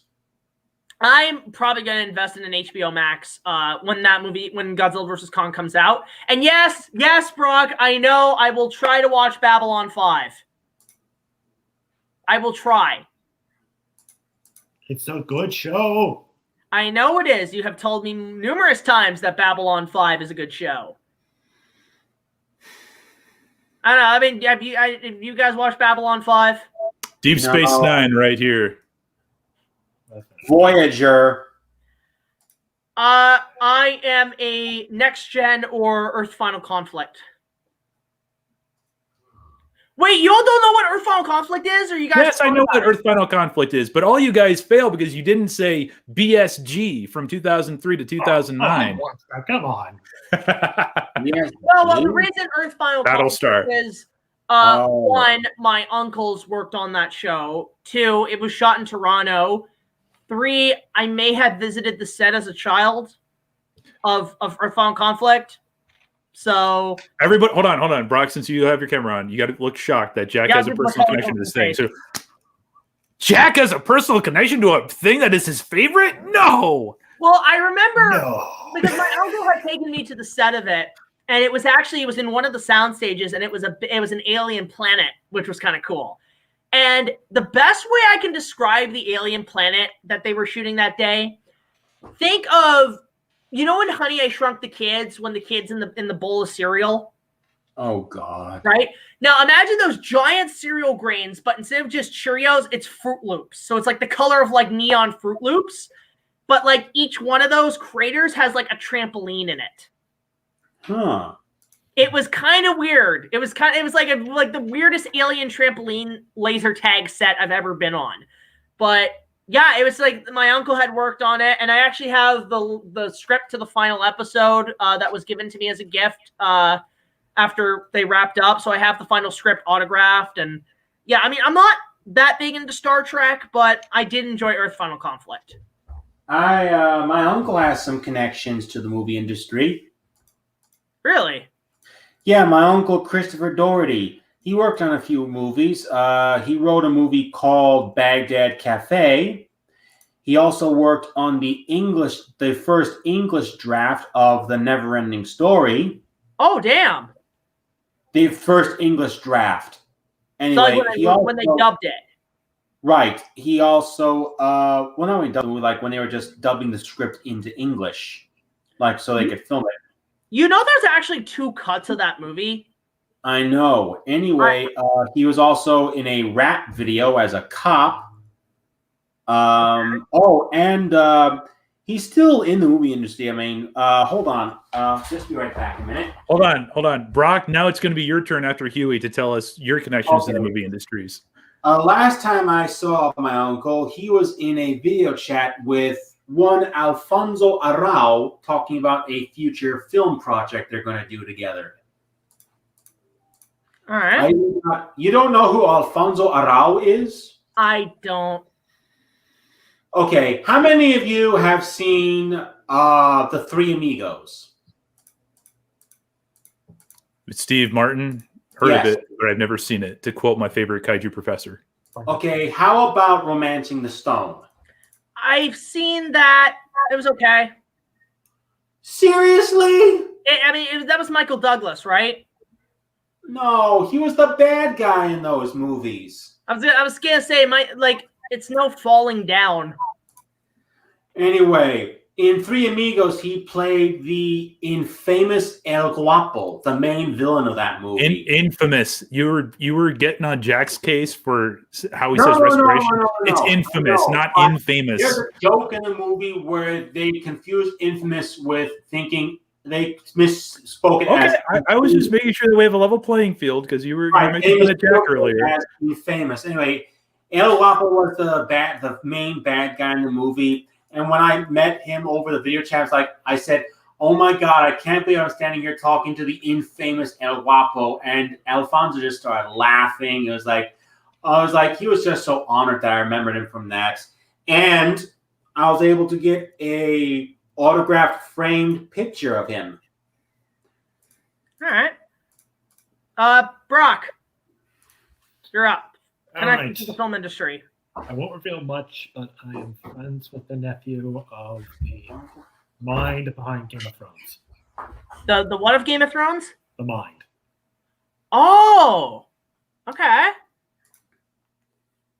That's it?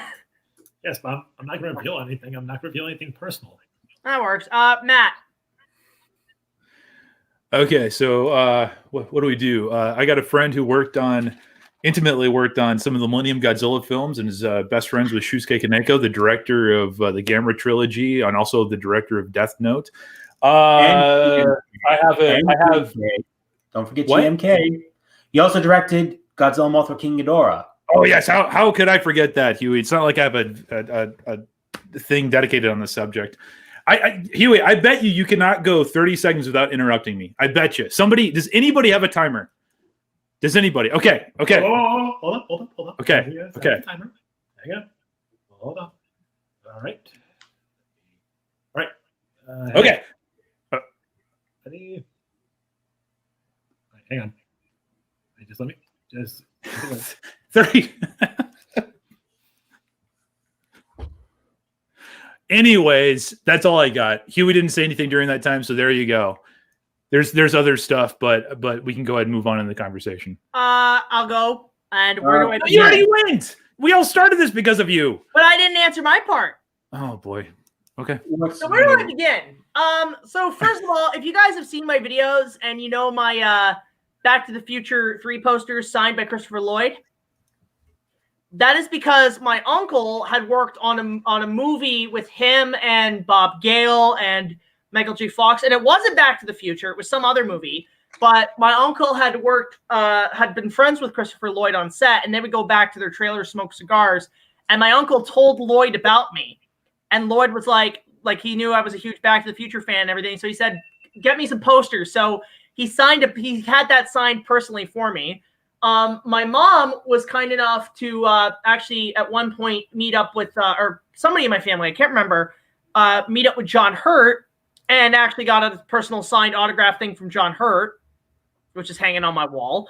Now, in terms of other things, so my parents had worked in the 80s hugely in the music business, huge, like massive.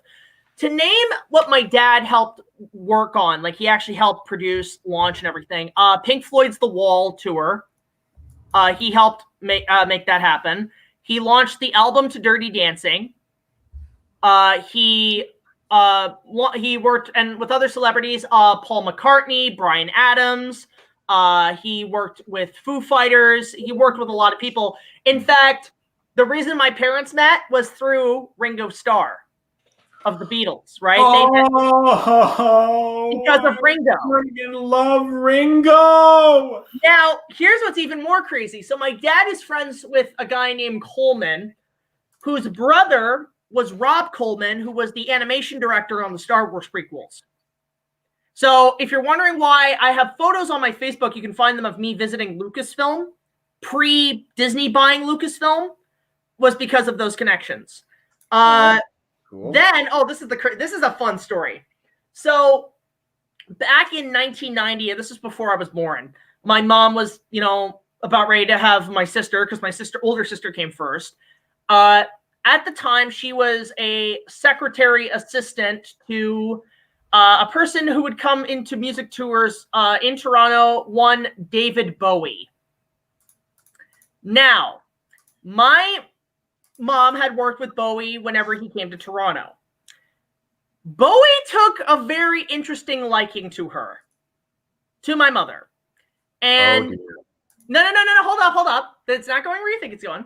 So basically, my mom kind of caught wind of that and told my dad at the time, and my dad responded with, "Dude, he's fucking David Bowie. It's totally okay." But she didn't. But look, it's David Bowie. Who wouldn't, right? I mean, have you seen Labyrinth? Who wouldn't? So Dance Magic Dance. So, this is what's funny is that my girlfriend a couple years ago at the time, I told her that story. Now, remember, I wasn't born yet, and she told me, if you ended up being the bastard son of David Bowie, you would have found your wife right here and there. And I responded with, no, fuck that. I would have been like, where's my check? So, yeah, like my parents knew a lot of people in the music industry. In fact, I've been to a lot of shows because of their connections. And so I get to a lot of music stuff for free, actually. I remember I've seen two of my favorite bands on live through connections. One was the Eagles, like before when I think one of them passed away. So it was actually it was a double show. It was with the Eagles, and before that was the Dixie Chicks. I've been to the valley on a horse with no name. No, that's America, not the Eagles. Oh, my bad. But then I also did see Phil Collins live actually 2 years ago, and that was wonderful. I love Phil Collins. I got to see the Beach Boys twice. There were my mom wanted to take me. First was at the Van Wezel in Sarasota. Then the next was at some football stadium. I actually passed out due to the heat. Well, I didn't pass out. I just collapsed due to the heat, and someone ran over and got me some water because it was just so damn hot out. But there is one cool thing. I think for like my 13th birthday, my mom got me tickets to see Huey Lewis and the News at the Van Wezel. Yes, and it was so cool. They were singing Power of Love, and right when they got to the big part, it was like, the mind does change your love. He stopped, he pointed the audience, and we all went, that's the power of love. That's amazing. So freaking cool. That's great. I was gonna say, fuck, I lost my train of thought. Hey, Jack, did you know that I met the cast of The Greasy Strangler? Because of course you did. Of course I did. Oh, did I mention Brock? Matt's a huge fanboy of Greasy Strangler. Who's Greasy Strangler? He does not know the legends, Matt. Oh, well, they need to go watch the trailers, gents, and you will be totally disgusted. It is the best well-kept secret ever. It's like The Room, but worse. Oh, okay. It's like, how many of you guys here are basketball fans? if you count Space Jam, that's about it. I worked for the NBA All-Stars game in 2009, but that's about the closest I've come. Any of you guys ever heard of Wally Szczerbiak? No. He was on the Timberwolves, the Celtics. Now he's a sportscaster for ESPN. Okay. He is my mom's best friend's eldest son. Nice. That was a bit of a Spaceballs moment there. I'm your father's cousin's uncle's roommate, or whatever it is. No, really. My mom and nephews, cousins. No, seriously. My mom and her friend Marilyn were friends together, and they grew up when they actually lived in Japan for a small amount of time because my granddad was, I think, an emissary or an ambassador, and he had to move to different countries every few years, like Korea, Japan, Germany. And while my mom was living in Japan, she made friends with another American girl named Marilyn, and they've been best friends ever since they were kids. They're best friends now. I'm friends with their children. And I actually got to go to my friend Wally's wedding and their wedding reception afterwards at Ohika Castle, which was one of the Vanderbilt castles. Nice. Wally is one of the nicest guys I've ever known in my entire life, and get this, he even owns a PlayStation NBA game that features himself as one of the players. Oh, cool. But out of all the games he loves to play, I remember all the times we all play Mario Party together. That was fun. Mario Party's great. I remember playing that in high school because I used to be in a class where every lunch we'd all get together. We'd go get pizza, and then we would come back and play Mario Party for lunch break. Yeah, I knew him before he became an NBA star. I don't care if he's a celebrity. He's still one of the best friends I ever had in my life. He's such a nice guy. Yeah. Brock? Yep. You were going to say something? Yeah, there was a funny story about Mario Party. I was playing with my brother and a friend of his. I stole my brother's friend's star, and he says, "Hey, Brock, which controller are you?" I said 2. He just yoinks it off. What a dick. Oh, that's fun. I did steal a star, so. Yeah, I mean, it's fun how we all know like all these connections. I mean, even me. One thing I will say, I know. I mean, Matt, you know the entire cast of the Greasy Strangler or whatnot. Like you were talking about how much or whatever you were saying about Greasy Strangler. But are you friends with all the voice actors of the original dub of Sailor Moon? I don't think so. What? You're friends with Tuxedo Mask and Sailor Venus? Hewy, did you know this? Yes, he's told me plenty of times. Okay, here's something. Jack, Who who was the original voice for Sailor Jupiter in the Deke dub? That was Susan Roman. And Susan Roman has had a huge resume in cartoons. She was in the Raccoons. She was in Care Bears. She was in a lot I of know her best as Hannah Dundee from Cadillacs and Dinosaurs. Oh my god, I forgot she was in that. Oh, this is way to crazy. go back, dude. What? Way to go all the way back, dude. I'll say this. So this is crazy. So John Stalker, who was a voice director on the show on Sailor Moon, was also the voice on Beastly and the Care Bears. So yeah, and actually it's funny, I was at a panel with him and he was teaching us all about voice acting. So I got to be directed by Beastly. That was interesting. Sweet. A lot of cartoons, especially ones by Nelvana, were done by Canadian voice actors. They were dubbed here in Toronto. That's the thing. They were all recorded here. Care Bears, all that jazz. Actually, John told me a story because I was talking a lot with him about Care Bears because that's what I grew up with. Was the not the first series, but the 80s and 90s series.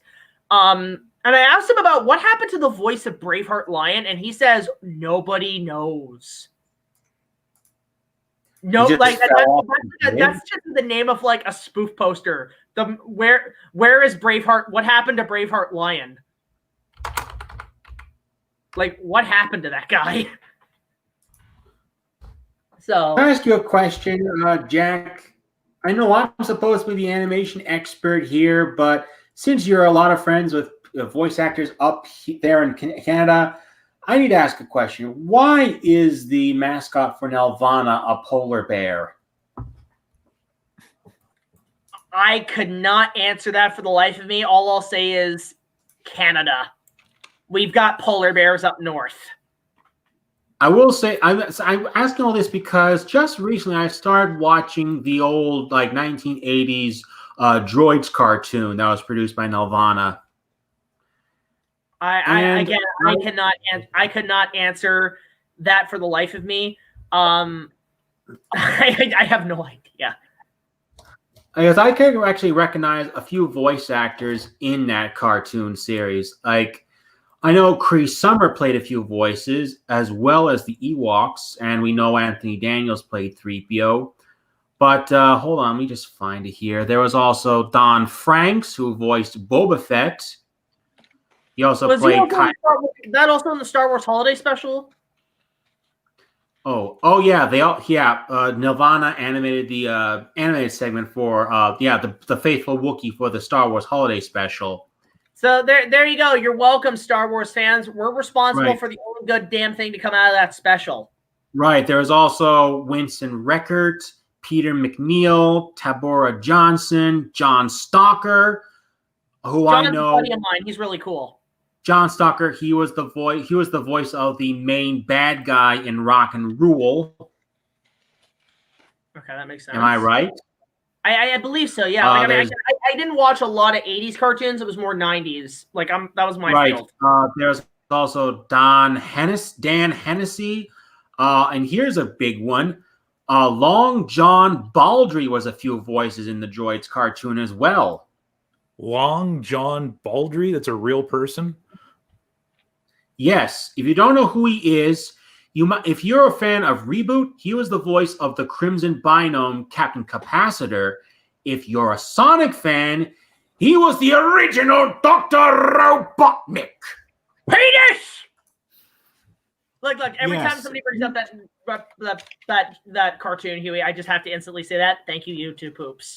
Yes, and like I said, he played a few droid characters in that cartoon. He played one called Proto 1, and he played the main villain in the special, The Great Heap. All right. Actually, no, it's like, again, we bring up Dr. Robotnik and YouTube poop. I want to try to change the subject a little bit. I want to know if I want to know when because I'm getting pretty up there on YouTube. When am I going to get my YouTube poop? When am I going to get my, the Big Jack Films YouTube poop? Because that shit will be funny. All right, true story. Ever since he's been appearing on my After Darks over on my channels, he's been begging everyone that's in the chat to make YouTube poops of him. And every time we finish like a 4 or 5 hour stream in the days following, he's always like, damn it, there's no YouTube poop of Big Jack Films. So for fuck's sake, somebody go out there and make some YouTube poop of Jack. Fans Please. in the chat, somebody here has to know some people who can make good YouTube poops.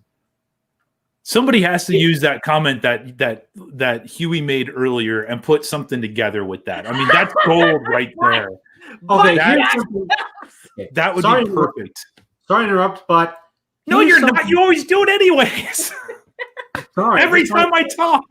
I don't mean to interrupt you, Matt. It's all good. It's all good. It's all jokes aside. Anyway. I want to say there's something awesome I want to say about Mr. Baldry. Okay. Oh, I thought you were going to say something awesome about Big Jack's butt. Sorry about that. No, isn't something cool about Long John Baldry? Aside from being the voice actor, he was also he was openly gay during the 1960s, but he was also a close friend of Sir Elton John. Get this. Elton actually tried to commit suicide in 1968, but John Baldry found him and he talked him out of marrying this woman, Linda Woodrow. Okay, let me try again. Elton John tried to commit suicide after relationship problems with Linda Woodrow. His lyricist, Bernie Taupin, along with Long John Baldry, found him and they talked him out of marrying her. That saved his life. That talk saved his life. So when Elton John wrote the song "Someone Saved My Life Tonight," and he made reference to Sugar Bear in that song, he was referencing Long John Baldry, the man who helped save his life. Does that mean he had a big bowl of Sugar Crisp? I don't know, but imagine that. Just think about that for a minute. Dr. Robotnik prevented one of the greatest singers and songwriters in history from taking his own life. That's actually really, really cute. That's adorable. It's also adorable, but it's also kind of a mix of funny, kind of picturing that. I'm just saying, Huey, it's almost no, Elton, listen, penis. Okay, I won't do it. So for that, Mr. Baldry has my utmost respect, and may he rest in peace. Nori has a question I wanted to bring up. We'll change that. He wanted to know this. Does the Kong anime take place after GVK? We have no idea. This was just announced. If you haven't asked me, I bet it takes place. It probably takes place within time frame of probably either the time frame of Kong Skull Island, maybe during World War II, or maybe in the 1980s. Who knows? We don't. We don't know a damn thing about this, but yeah, and no one actually, thinking about all this stuff, all the jokes we've been making and stuff. You know what? I'm really thinking about it because somebody brought this up before.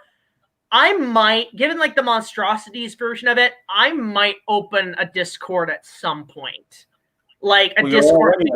Discord server, not just for just discussions and where fans can hang out, but also just for memes. Why not? You're already a member. I have no idea how Discord works, but I will consider it. You're already a member of my Discord server, Jack. I'm on Matt's Discord. I'm on your Discord. I'm on a few. So I just don't go on them often. That's the thing. I'd have to get somebody to kind of run it for me because I wouldn't have time. I'd probably pop in once in a while. But man, I'm really thinking about it. I have no idea how to set up a Discord, but I will probably think about it after the stream. All right. Yeah. Which, speaking of which, I think we're probably going to cut it down now because I do have to get back to work. But yeah, it's kind of fun to bring all you guys in. Yeah, we're all joking around. Nothing means a thing, but it's just great to have all you guys brought together. Brock and Hewy and Matt, I'm glad you all met each other. Like Matt and Brock, you guys should go check out Brock's channel. He's actually really good. It was my pleasure, Jack, and nice meeting you, Brock. It's been an honor to meet you, Hewy. Brock, what's your channel? Light Post Films. Actually, you know what? While we're doing, we'll all do a bunch of plugs. So, Brock, go plug your shit. Okay. My channel is Light Post Films, not the one where there's a space, just where light and post are together. Subscribe to my work. I do Movie Review 30, which are unscripted reviews of movies that came out in theaters recently or classic movies. Unscripted, Unhinged, and Uncut, where me and several friends look over some really bad movies. Fandemic is where I look over fan-made or independent media. And there's Ask That Man in the Shades, which is basically an inspiration of Ask That Guy with the Glasses. And you also have TikTok and all that jazz. Yes, I do. All right. Hewy, go. Please subscribe to my channel, youtube.com/Hewy Toonmore. I also have a Facebook account as well as a Facebook page. I also have Twitter. And if you can, please try to subscribe to my Patreon because I'm going to need as much support as I can. I need all support and all the money I need just to finish making my movies, to get myself a new computer so I can finish making reviews. And yeah, I really could use the support. You know what, Hewy? I might actually support your Patreon. I might go check it out. Are you sure, man? Yeah, I might put a little subscription in there for you and give you a little helping hand. Well, thanks, Jack. I really appreciate it. I just felt no worries. Matt. Yo, I'm Matt Burkett of Monstrosities, a vlog of tokusatsu, which you can go find here right on YouTube. We do a lot of live streams. We do videos. You can find me on Twitter at, I believe, a tokusatsu vlog on there, Monstrosities vlog everywhere else, and might even be doing a stream later tonight. So go check out the channel, subscribe, and you'll get it in your notification feed. I hope, unless YouTube decides to screw me over and all that fun stuff. And Jack, thank you for hosting all of us malcontents here on your channel. It's always a pleasure, and I really do appreciate it. No worries. Yeah, and do it again sometime. Final little bit of shout outs on my end. Obviously, guys, you can follow me on YouTube. You can subscribe to my Patreon. Please go support Hewy's Patreon. I really want to see him get back in the game because he's such a great talent. He's done so many good videos. In fact, he's one of the inspirations on my end, along with a bunch of other reviewers. Please go support his stuff. Other shout outs, obviously, Brock, Matt, go check them out. But I also want to give a major shout out to two followings.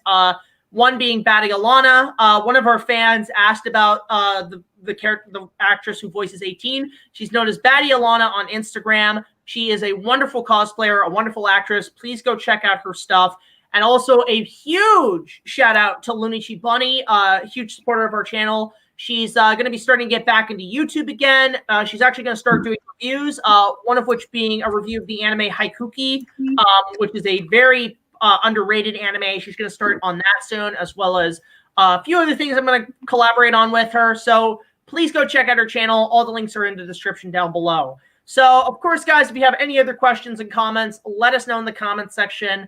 And tune in tomorrow. You'll be seeing my 1-minute movie of Joel Schumacher's Batman and Robin. It'll be a very funny episode. And then tune in Friday. I brought this up in my video essay. Check out my review of Inuyasha, the movie, Affections Touching Across Time, for its 20th anniversary. Inuyasha Vlogs will be returning Monday. And on top of that, this new episode is the start of season 6. So until the next video, guys, like, comment, subscribe. I'll see you guys later. We'll all see you guys later. This is BigJackFilms signing off saying, I've got a big gray ass. Hooah! Later, everybody. That ass, though. See you, everyone.